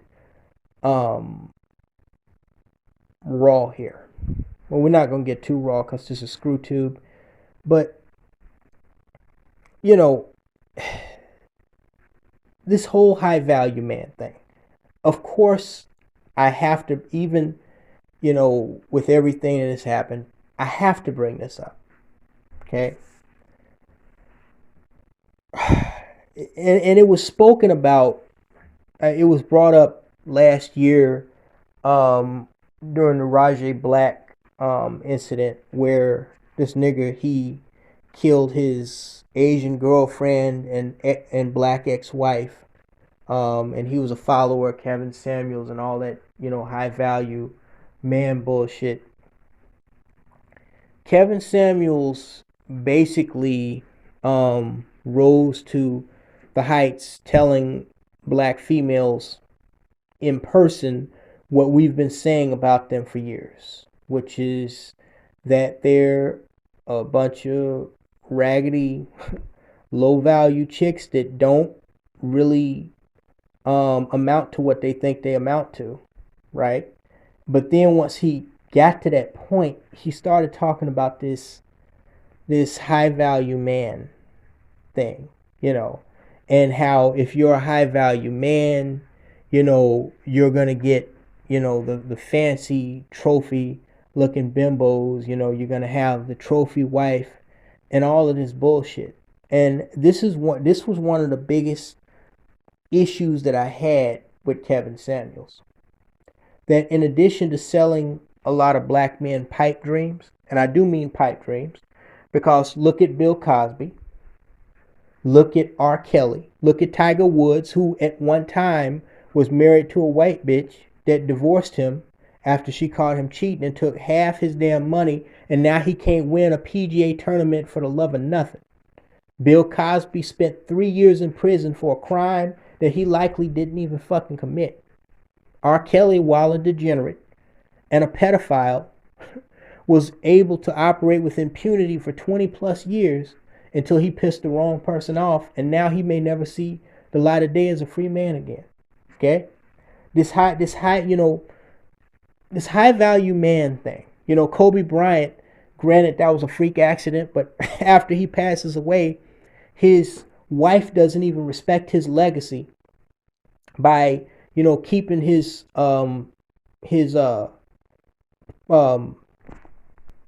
no profit organization for underprivileged youth as the name Black Mamba. She turned it into some Latino Hispanic shit, Black Mama Mitas or some shit like that.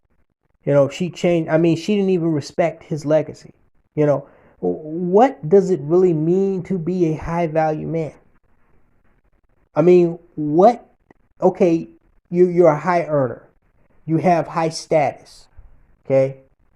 But when you are basing that off of how much and what kind of human flesh you can have access to as a result of, you know, whatever status or money you might have, you're already fighting a losing game, especially in the society in which we live, okay, which supports this idea of feminist extremism. You know, all these bitches jumping up and down complaining about the U.S. Supreme Court might overturn Roe versus Wade. That shit ain't. Listen, man, that's off topic. That shit ain't gonna happen. They just stirring these bitches up. You know, probably a distraction for something else that the government got cooked up. The U.S. Supreme Court, them judges are not foolish enough to overturn Roe versus Wade. It would be nice if they did, but they're not. Trust me. That's just a bunch of bullshit. Again, it's probably a distraction for some agenda that, they're trying to, keep hidden behind closed doors. But we live in a heavily feminist endorsed liberal society, okay, that tells lies to these females that they can do whatever they want to do with very little to no consequences or repercussion for whatever they do.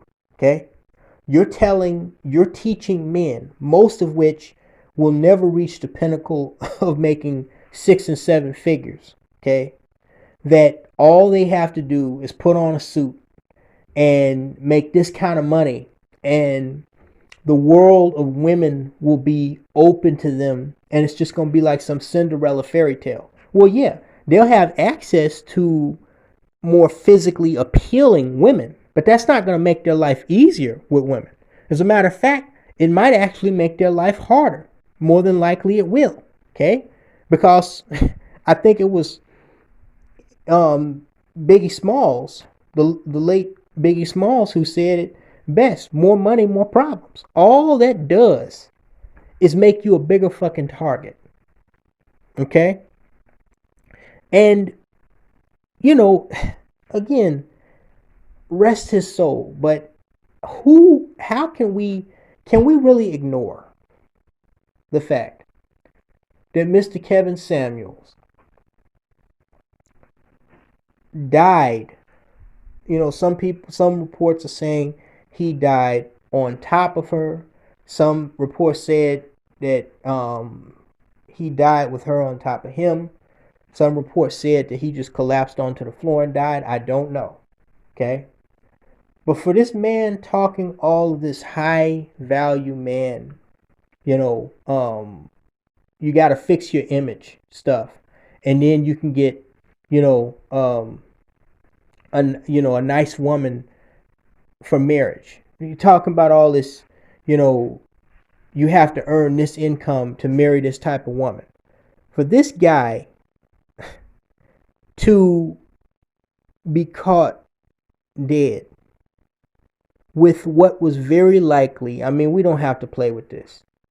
She was likely a prostitute, okay? Likely some type of an escort. Now, listen, what the man does in his private or personal life, that's his business. It's his business. We can all agree to that. But you really should not be the one teaching people, being a dating coach and, teaching people, first of all, feeding them this complete pipe dream. I just fucking forgot. Will Smith is a mental wreck. Talking about high value man. This man just won an Academy Award. He's so fucked up. He assaults Chris Rock over a harmless joke about that whore of a so-called wife that he has. And Will Smith has to be worth tens of, if not hundreds of millions of dollars. What, Jeff Bezos, he divorced his wife and she got a few billion. Where do these people get off with things? See, that's what it is. It sounds good. And niggas are always about what sounds good and what looks good. Okay? And on the inside, they're a fucking wreck. A lot of them are complete failures. Okay? But it looks good on paper.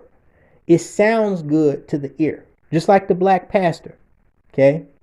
What Kevin Samuels was feeding people by appearances, by the sound of it, it was kind of like a drug or, a drink that made you feel good. Okay? But the reality, the cold hard reality is, if you look at men who are high earners, who are famous, who are successful, okay, they have about the same amount of problems with women that and their problems by all accounts are even worse because they have so much money. Okay, they have about the same amount of problems as your average Joe. Okay, I mean, hell, I hate to bring him up, but look at even Harvey Weinstein. Do I believe the guy was a pervert? Yes. Do I believe he raped and sexually assaulted all them women that was accusing him of doing that shit like Bill Cosby? No, I don't. I believe that a lot of those women, Uma Thurman included, were willing to do what the fuck they had to do, just like them females in the porn industry. And the escort, the likely escort that was with Kevin Samuels, they were willing to do what they needed to do to get where they feel they wanted to go. And then years later, they saw a bandwagon jump on and play the victim like females commonly do, and that's what they did. A la hashtag me too. And now Harvey Weinstein is doing 23 years in prison. Okay? All right? So, you know, this whole high value man thing was a bunch of bullshit from the start. Okay? And again, it's hard to get over the irony. No disrespect, you know, condolences to his family. But for this man to be talking about all this high value man thing, okay? By all appearances, it looks like to me like he was paying for pussy. Now look, it's one thing you a young man and you doing simp ass shit like this. But when you're at Kevin Samuels' age, you know, if you want to be a player, if you want to be, you know, a passport for pussy nigga, that's on you. You know. But if you're teaching people certain principles, okay, primarily this principle of what it takes for a man to get married to an attractive woman and what it takes for a woman to get married to, you know, a high earning, high status man. If that is what you're projecting, if that is what you are preaching, if that's what you're lecturing, if that is the hill, as Akwesi said, that you're going to stand on, you are really the last person that should be caught in a situation where you're messing around with what Nagone, I believe that was Nagone, 4 years ago in the last live stream that I did with Obsidian. You should be the last person that should be caught dead or alive messing around with what he classified as a strange female. Meaning females who are strangers to you. Okay? I hope he had it wrapped. You know, him going in unwrapped, I doubt that would give him cardiac arrest, you know, unless, you know, he just had a bad heart while they were doing what they did. But you really, besides the personal safety issues of something like this, you know, dealing with these fucking unpredictable mystery assholes that you pick up out of bars or clubs, you being a high value man by your own description should not have to resort to paying for one night stand midnight pussy. Okay, because if you're picking up some bimbo from a club, and I assume that he was dressed in his best, okay, this female is not interested in, you know, you taking her on a date and y'all not gonna be back at your house, you know, sitting up playing fucking Uno with each other, okay? I mean, we know what goes on, you know, grown people, but I mean, in my opinion, that's really it's really a bad look on anybody, not just Kevin Samuels. Okay, Nurse Schmersh, she might have been a nurse, but everything right now is reading that this is some type of escort bimbo that he was unfortunately caught dead with. And again, people do what they do. They're gonna do what they gonna do in their personal lives. But it's just like, if that's the route you're gonna take, that's fine. You're grown. Nobody can tell you what to do. But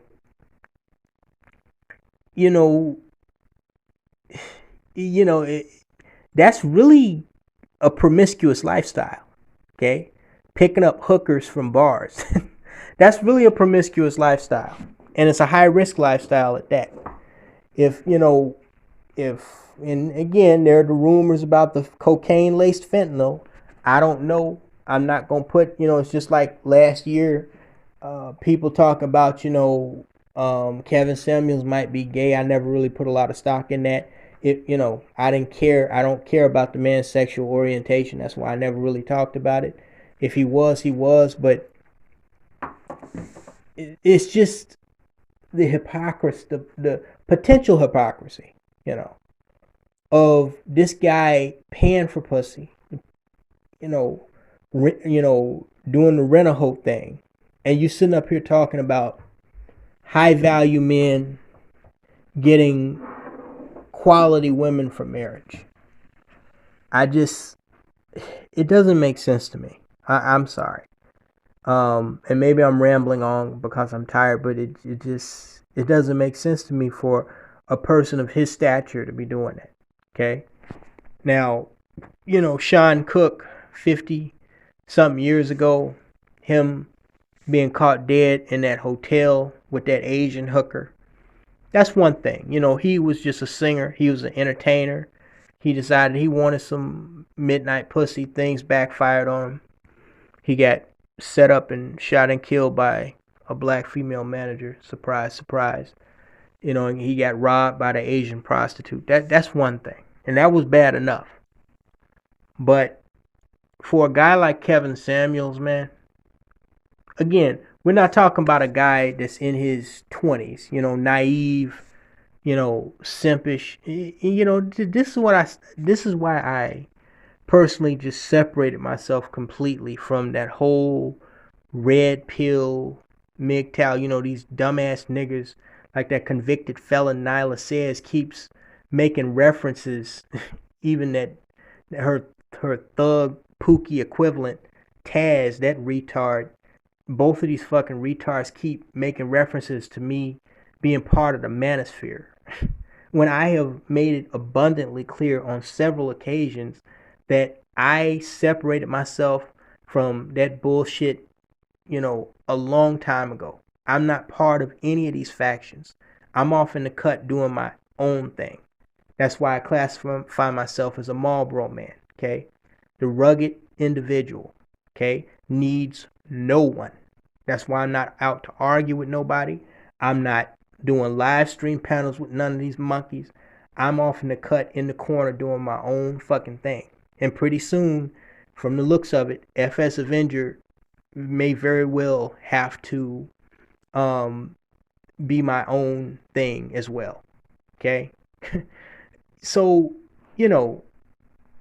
this is why I remove myself from these fucking groups. Because I realize a lot of these dumbass niggas, they never evolved past 12. Okay? Well, some of them got to 18, but most of them, male and female, they never evolved past that. You got the black bitches with divestment and hypergamy, and hardly none of them are divested or hypergamous. On the black male side, you got the SYSBM and the Manosphere and the ABC and the 123, and all that is just a bunch of bullshit. Okay? I removed myself from that shit a long time ago because I realized the overriding majority of these niggas are full of shit. They're hypocrites, they're narcissists, and a good portion of them are just downright fucking mental cases. Most of them have no business grouping together with other motherfuckers that are so retarded, I wouldn't trust them with a fucking potato gun. Okay? Much less giving advice to other mentally demented and fucked up motherfuckers. Okay? And again, I'm not talking about Kevin Samuels did impress me as an individual who was somewhat intelligent, but I think he played on the ignorance of a lot of low IQ pea brain niggas, and he played that to a point where he could manipulate a success story out of it, and kind of like the black pastor or the white liberal, or these lying ass Democratic politicians. And so that was the reason why I took issue with the guy. One of the main reasons why I took issue with him, because he wasn't like a Taz or Nyla says. He did not seem to come from a place like Cynthia G of bitterness. He seemed like he felt like he was above it all. He seemed like he did feel like he was smarter than the average nigga. I think the difference between him and a person like me is that instead of just kind of thumbing my nose at the whole situation, just saying I'm smarter than you, that's a fact, he played it as I'm going to teach you to be like me, when he knows that these niggas was never going to get on his level. He was just going to kind of use them to extract out of them what he needed, while leading them on this pipe dream, this yellow brick road to really fucking nowhere. Because most of these niggas, I'm telling you, and the incident last month was just a shining example of that. Okay, most of these niggas will never evolve past their dick, and most of these bitches will never evolve past that weave on their ashy scalp, because they simply do not have the wherewithal and the dutifulness to do so. Okay? They keep talking about the likes of April Mason, and friends, just walking away from social media and black women because they realized they couldn't help them. I think it's just a matter of a lot of these bitches just looked in the mirror and realized they were like the very same bitches that they call themselves trying to give advice to. Okay? And ironically, these niggas, their slave religion Bible talks about the blind leading the blind and both falling into a ditch. Okay? I don't mean to go off topic, but I don't believe Kevin Samuels was like that, and that's why I actually had a bigger problem with him than I even did with the likes of like a Tommy Sotomayor. Okay? Because I feel like he knew better. He knew what he was doing. He was a smart guy. Yeah, and I give him that. He was a business savvy guy. Okay? And that's why, in my opinion, his betrayal of the trust of his supporters to lead them in the right direction was so much worse than, any of these other idiots and half-wits and imbeciles on social media, much less YouTube, because he did know better. Okay? But yeah, in spite of my strong disagreements with this guy, I would not wish death on the man. He had every right to run his business the way he saw fit. He did figure out a way to get success and exceed to the pinnacle. He did what he felt he had to do. I could never do what he did, because I feel like I cannot lie to people or tell them what they want to hear just to make them feel good, just to profit off of it. I'm not built like that. You see, I've never exceeded past 5,000 subscribers. As a matter of fact, irony of ironies, I remember there was this dumbass nigger back when Kevin Samuels first started blowing up in 2019. He made a comment after I made a video on Kevin Samuels when he first started getting big, and I realized that, you know, Kevin Samuels was on some bullshit, and I made this 2-hour long video about him, and everybody was accusing me of being jealous and all this stupid ass bullshit. And there's one dumb nigga in the comment section, I'll never forget, he told me that that's why Kevin Samuels' brand is where it's at, and you, Brian, are where you're at. Now, I don't mean to be cruel, okay? And none of us know when we're leaving here. But for these dumbass, clown-ass niggas, okay, both male and female, that keep talking and doing that dumb shit, like that little snide remark, all I have to say to that is, well, unfortunately, Kevin's brand don't really mean nothing now, because there's only one of us that's still alive. And I don't mean, again, this is not a stab at Kevin Samuels. I said from the beginning, his death is tragic. It's unfortunate. Condolences to his family. This is really directed at the trolls, okay?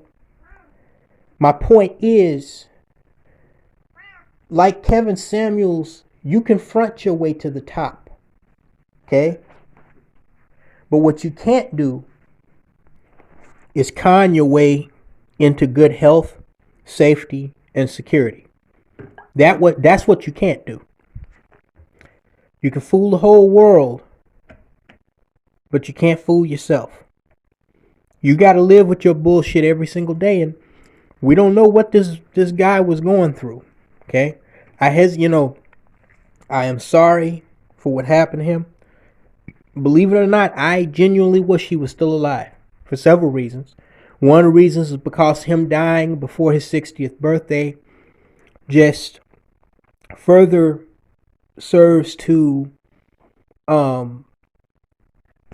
expose a very disturbing trend with black men in particular and black people in general, which is that we have short lifespans because we don't take our lives, albeit our personal health, safety, and security, as seriously as other race groups of people, in general do. But unfortunately, Kevin Samuels' untimely passing does serve up a very important lesson for black people, and particularly I hope that this is something that reaches his followers. But knowing the attention span of Negroes, it probably won't resonate with most of them. Whether or not you're fronting, okay, presenting an appearance, no matter how legit or illegit, is not essential to sustaining life.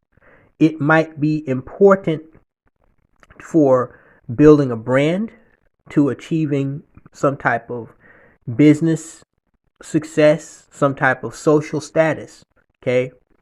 But it is not essential to maintaining and preserving life. Now, people, especially in the last couple of years, have done whatever the fuck they can, certain of these maggots on the internet, they have done whatever they can to try to discredit me, to try to, belittle me, to try to humiliate me. And, I really, honestly, most of it I could give a fuck about, because I said it before, I'm going to say it again. Most of these monkeys on the internet ain't nothing more than a fucking avatar on a screen to me. Okay? They mean nothing. That's why I was saying with FS Avenger, when there's a good chance that it's done being a publicly shared site. Okay, because my private life and the internet are going to remain separate. Period. Okay, but this shit, it fucking means nothing to me.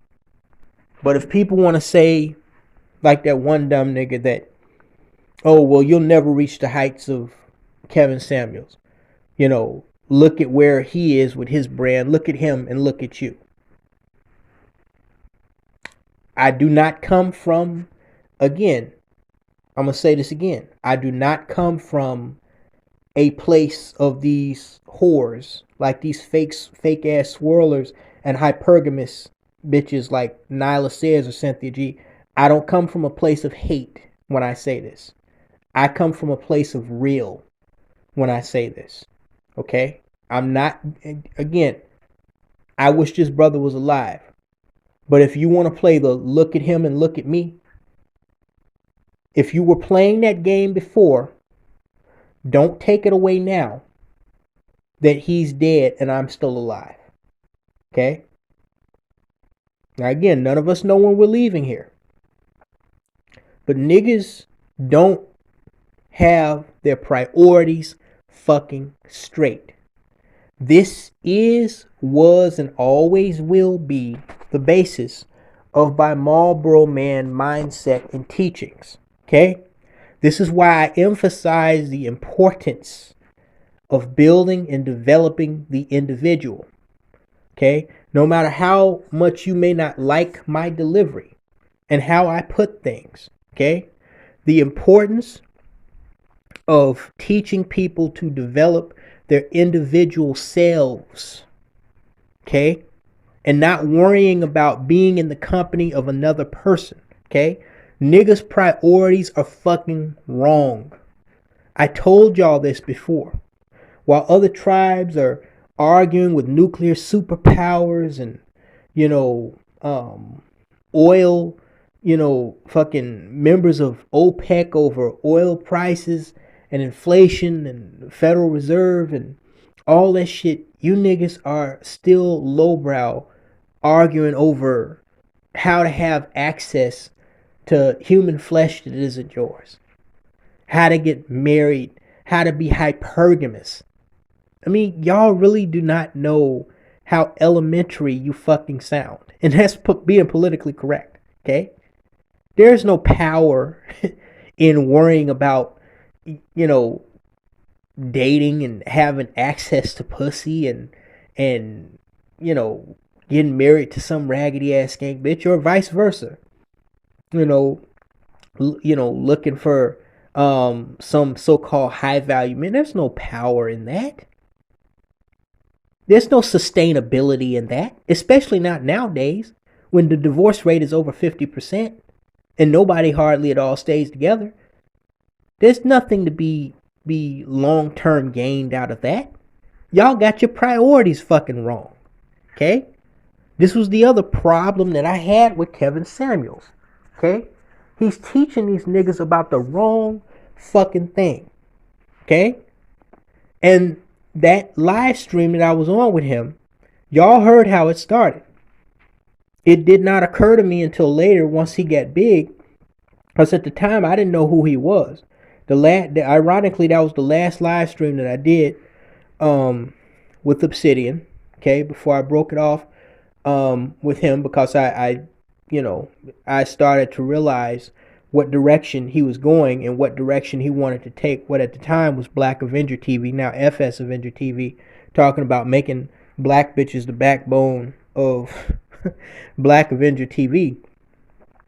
But, I realized at the time that Kevin Samuels, he was all concerned about his business, about his image online and what that was doing for his business. Now look, that's all well and good. That's all well and good.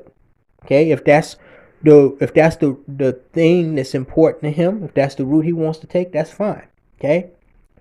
But he was talking about what people like, why red pill is toxic to a brand and all that.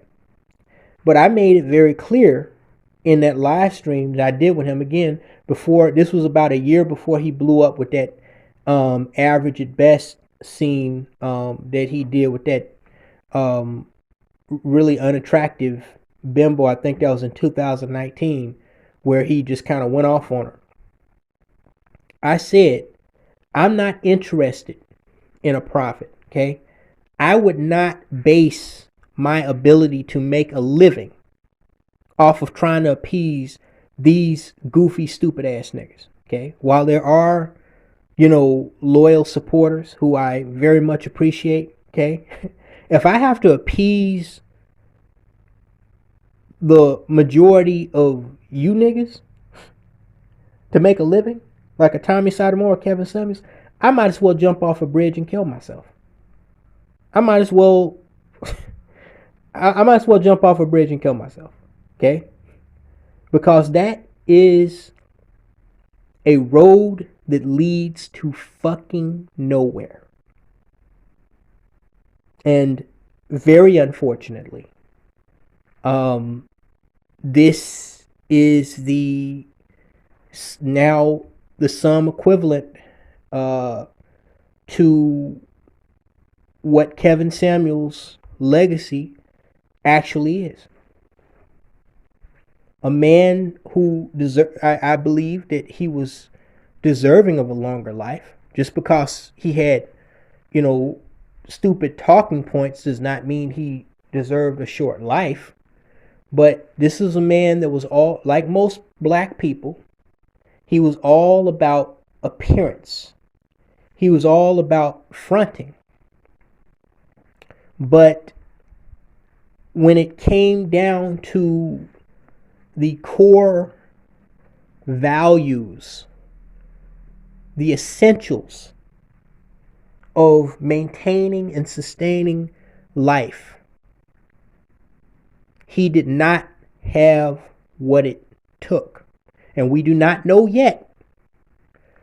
I'm hoping, listen, man, I didn't really like the guy. I didn't really agree with the guy. But I am hoping, for the sake of black men in general, and I'm just hoping for the sake of his legacy, I'm hoping that this did not have anything to do with no goddamn drug like fentanyl or cocaine, that this did not have anything to do with that bimbo slipping something into his drink or some other type.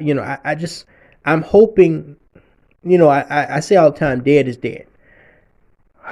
But I'm really hoping, against hope, that this was more along the lines of some unforeseen health condition like coronary artery disease, that he, or some blockage of the artery, some unfortunate, thing that the poor man didn't know was wrong with his body until it started happening to him. I'm hoping that it's more that than the other. Because if it comes out that Kevin Samuels got caught up and met his demise on some dumb shit, like doing drugs or getting set up by, some floozy honey trap bitch that may have slipped something in his drink or did something else foul to him, after all this, image consultant stuff, and putting on a front, improving your image and all that, man. That's just sad, man. I'm embarrassed for him. But hopefully, like I said, that's not the case. I could see the shallowness. We had a relatively decent conversation in that stream that I did, where I did not know he was gonna show up. I didn't even know who the man was. I had heard his name a couple of times because Obsidian had brung it up, but I didn't know who the man was. Okay, but I could even tell his shallowness to some extent in that stream. I don't know how many people caught that who were actually paying attention. But in one case, he tells Ezra that you're telling young men not to do something that you've done. But you've already done it. You've already had 4 daughters. You've already had children. You've already been married. So you can't tell, you're an older man. So you can't tell young black men that they shouldn't want what you already had, that they shouldn't want to experience that no matter how bad it might be. Let them experience it, you know. But in the next breath, I try to back Ezra up, a guy who I vehemently disagreed with on multiple occasions. As a matter of fact, I really thought Ezra was kind of an idiot, but you know, given the circle. Well, anyway, I did try to back Ezra up on that, where he was saying that he would not advise young men to, you know, start a family or impregnate a female. But then when I started to back Ezra up, Kevin Samuels comes with, oh, well, you're a young man. At the time, I was only 33. He said, you're a young man. Wait until you get 63, 30 years later. But wait a minute, Kevin. I didn't say this, but this was what I was thinking. I could have embarrassed him right there, but I didn't. I said, Kevin, didn't you just tell Ezra that he has no business talking to younger men about simping because he's an older man on the other side of life? And now you're going to come around and tell me that I have the mindset that I have because I'm not older? So which one is it? Is it you shouldn't think with a MalboroMan mindset because you're older or younger? Which one is it? Because you can't have both. Okay? You can't tell Ezra that he shouldn't be talking because he's older and he's done to do, and then come and tell me that, oh, I have that mindset about not doing to do because I'm not older and lonely. Right there, I knew that Kevin Samuels was kind of, I won't go as far as a con artist, but he was kind of bullshitting. He was accusing Ezra of doing that. And again, Ezra could be kind of a nuisance, but I knew he was bullshitting. He was willing to, that I also realized after internalizing that this man was literally willing to say and do anything to get to the top. I personally don't like people like that. Okay. The whole time that FS Avenger was, you know, a publicly used video sharing platform, I kept it 100 with y'all all the way. Okay. I kept it 100 with y'all all the way, from the needs for donations to what was happening with the site. I updated you guys with newsletters, the whole 9 yards. Okay. Even when the website was going bad, you know, with traffic falling off and content creation, video uploading falling off, I let y'all know. You know, when I was planning on my, you know, switching from third party to private party, I let y'all know. Okay, I kept it 100. I didn't bullshit y'all on that. Okay? I never bullshitted you guys on anything. I always kept it 100. As much as I could. But you have people in this world. Yes, Vladimir Putin is one of them. On a much smaller scale, Kevin Samuels was another one. That they will literally say and do anything to get to the top. That's what he was talking about in that live stream about a year before he blew up. What is beneficial to the brand versus what is toxic. Okay? He didn't care about what the truth was, what the reality is, what these men need to hear. He cared about what do they want to hear. Because that's what's going to make me money. That's what's going to boost my status. That's what's going to get me viral views. And like I said, if that's what was most important to him, he had every right. But in the end, like most black people, like that bimbo we talked about last year, Lauren Smith Fields, getting caught dead after ODing on fentanyl in that white man's bed. I said appearances mean nothing if they are not backed with substance. Hence, my whole all salt and with no substance. I say this all the time, okay? From Struggle Dusty in Indianapolis to Crystal and Kerosene. Too many niggas are all salt with no substance, okay? And unfortunately, Kevin Samuels, by all appearances, he was one of those individuals. Like I said, to me, he never did look healthy in the face. That's not to say he wasn't healthy. Hopefully, you know, hopefully he was not on some dumb shit like doing drugs. I'm not gonna speculate on that. I just mentioned the rumors that are swirling around out there. Okay? Hopefully he was on the straight and narrow, and he was just drinking his Red Bull, and whatever else. Okay? But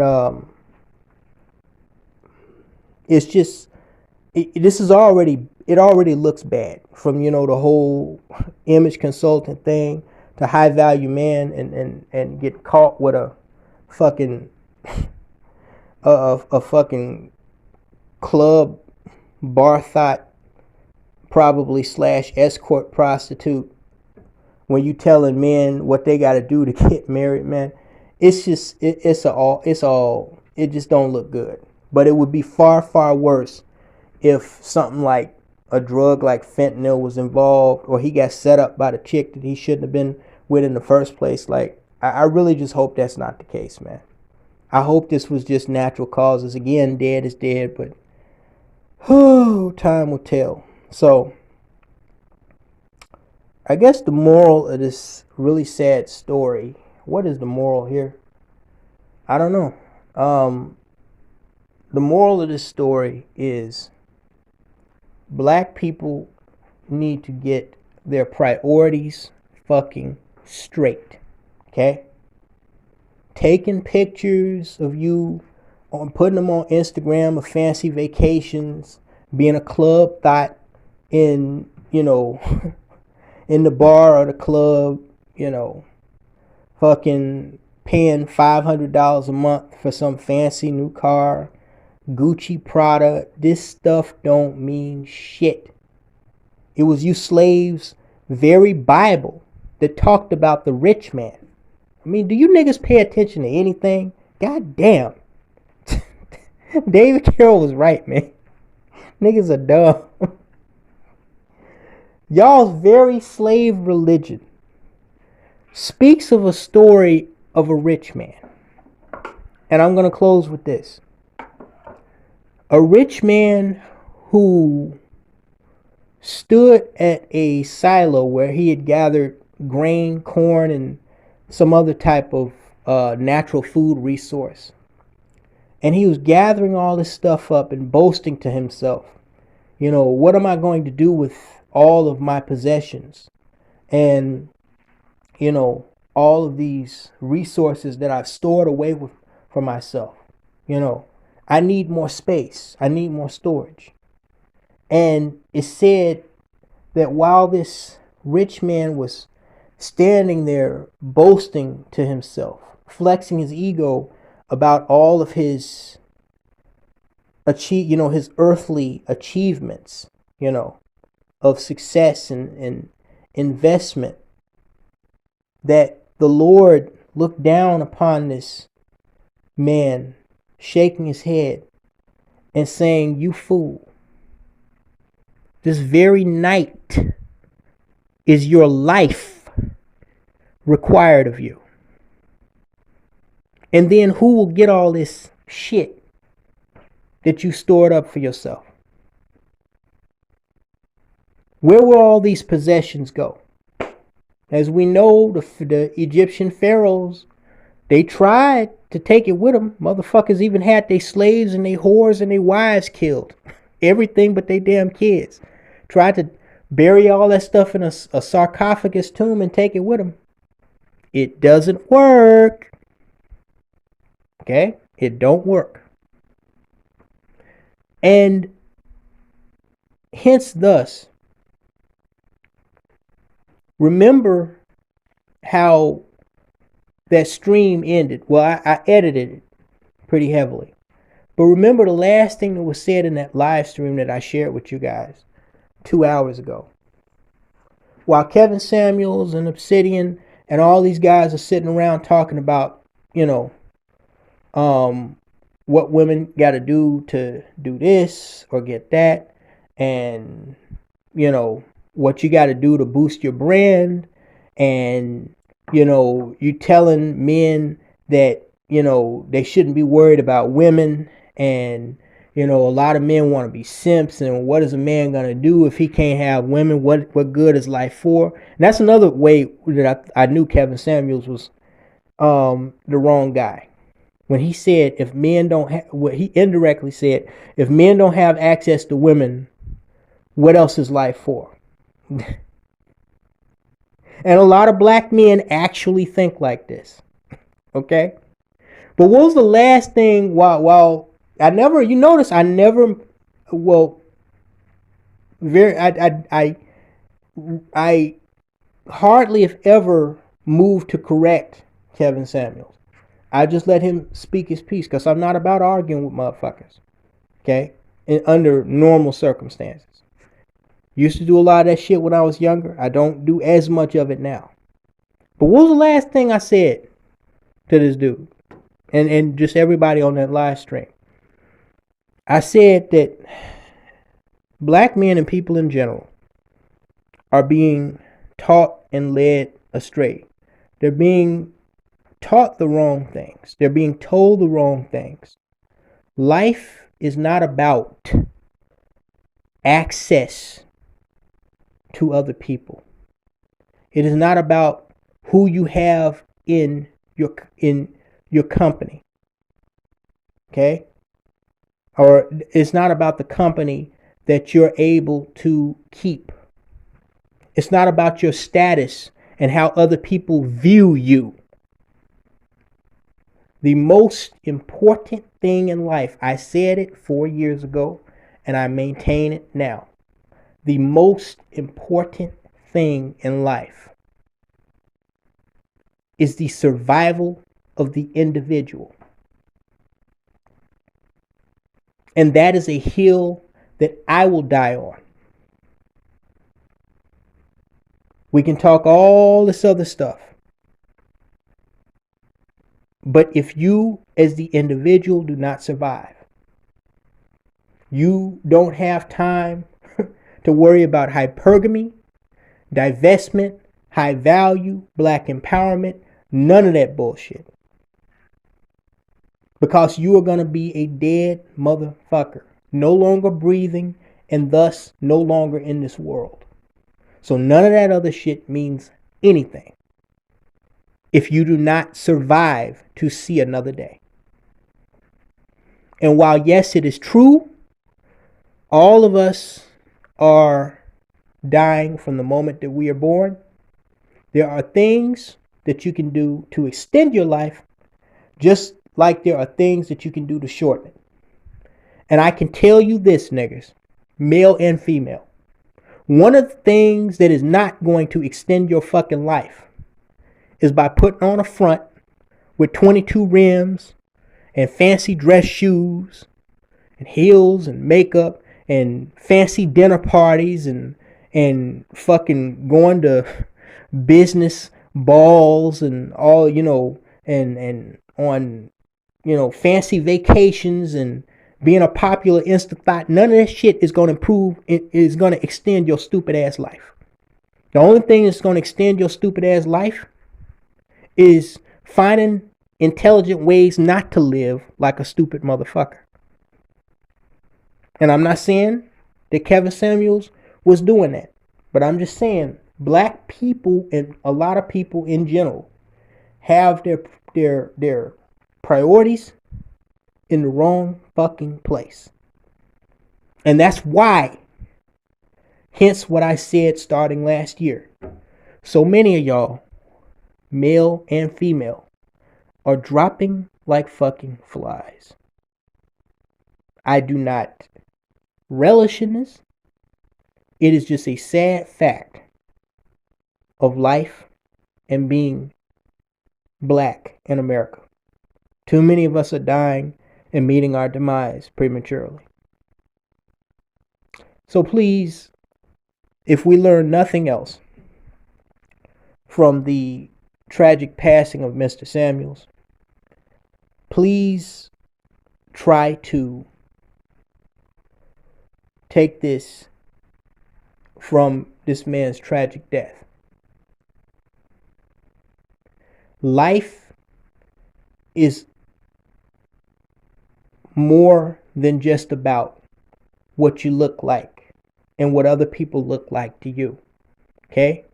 Try to resist some of those animal urges long enough to think about what you need to do on the inside to maintain and sustain your physical and mental health. Okay?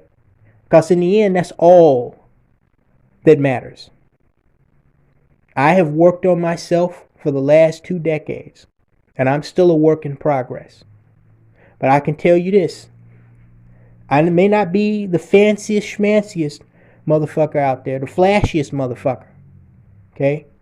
But when it comes to the shit that actually counts and actually matters, I'm one hell of a lot better than a lot of you niggas. And that's a fact. Take care of yourself, folks. And when I say take care of yourself, again, I'm talking about the inside. Nonetheless, rest in peace to this brother. I said I wasn't going to call him a brother, but I did it once. Rest in peace to Kevin Samuels. Condolences to his family and his close friends and family. And hopefully lessons can be learned. Thank you so much for listening and staying up with me over the course of the last 4+ hours. And talk to you later, guys.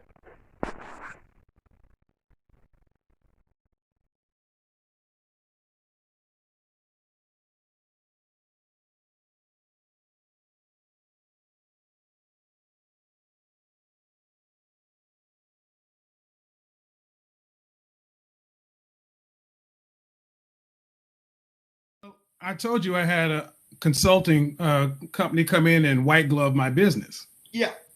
And, you know, the numbers are back. And how many people here are familiar with Glendon Cameron? I've heard of him. Okay, he cut off his disruptive mail channel. He stopped it cold turkey because, and I quote, Red Pill and MGTOW are toxic to the brand. The Southern Poverty Law Center has deemed MGTOW to be a hate group. When I got my numbers back, my growth on my channel has slowed to about 20% of what it should be. Why is that? Again, Red Pill and MGTOW are toxic to the brand. YouTube has something they have restrictive mode. There are all kinds of things that go on behind the scenes that as content creators you need to be aware of. When your channel becomes associated with other channels, it's like one bad apple spoiling the whole bunch by your subscriber list, by what you watch, and by the people who speak, because the AI is actually reading all the words. So long and short of it is we ran the numbers and said, look here, Kevin, you're an image consultant and you don't talk about religion or politics. But when you talk about Red Pill, MGTOW, say some of these keywords, this is what it's doing to your channel across platforms. And you can see the dip.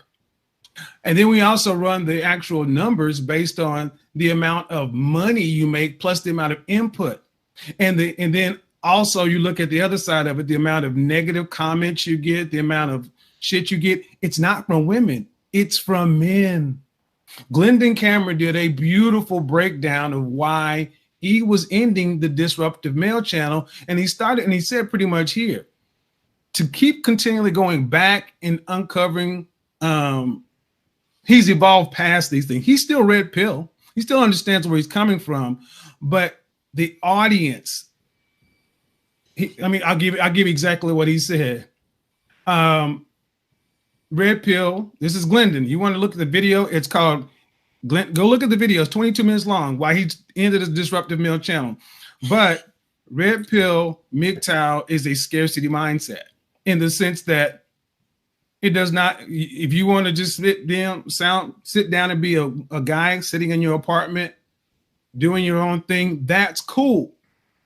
But that really doesn't push guys to be anything any better. Now, I agree with about 90% of the things he said, and I will say this. One of the things I can see that definitely does suffer, and as someone who, before I even knew about a manosphere, I had 10,000 subscribers. I got 10,000 subscribers in 6 months. It's taken me almost 2 years to get over 20,000. There is a definite corresponding effect. So yes, when Obsidian, you're talking about making changes, a big part of the changes have to be looking at the data the way it is and understanding where the pattern is growing. All the people in the chat room, I'm going to say all the people in the chat room, for as many eyeballs as you get, we've talked about this before. And this is not just on your channel. It's an underperforming market. That's simply what it is. Now, people will come into red pill spaces and talk a long time. But as far as putting cash on a barrelhead, no go. I was just going to say right quick, I think also society has to take part of the blame for this as well. Because from an early age, we are not taught to be realistic about life. Just think about what they teach kids, the basic curriculum in these schools, like even in elementary. You're taught stuff like, algebra and social studies and geography, shit that you're not, for the most part, unless you're, unless you become like a scientist or a mathematician, a lot of this shit you are not really gonna fucking need in real life, okay? You need to learn stuff like, how to fill out a job application, how to conduct yourself in a job interview, to understand what, certain laws are of your particular state, to learn how to present yourself when you're out in public, to learn how to fill out your taxes, stuff like that. They don't normally teach kids shit like this. And so a lot of people, they grow up and, as you get older, there's certain other things that you mislearn as well about love, about family, things that are traditional, but they are not realistic. A lot of this stuff that people are learning now, this stuff is so fucking outdated. It's worse than a piece of green bread sitting on a store shelf.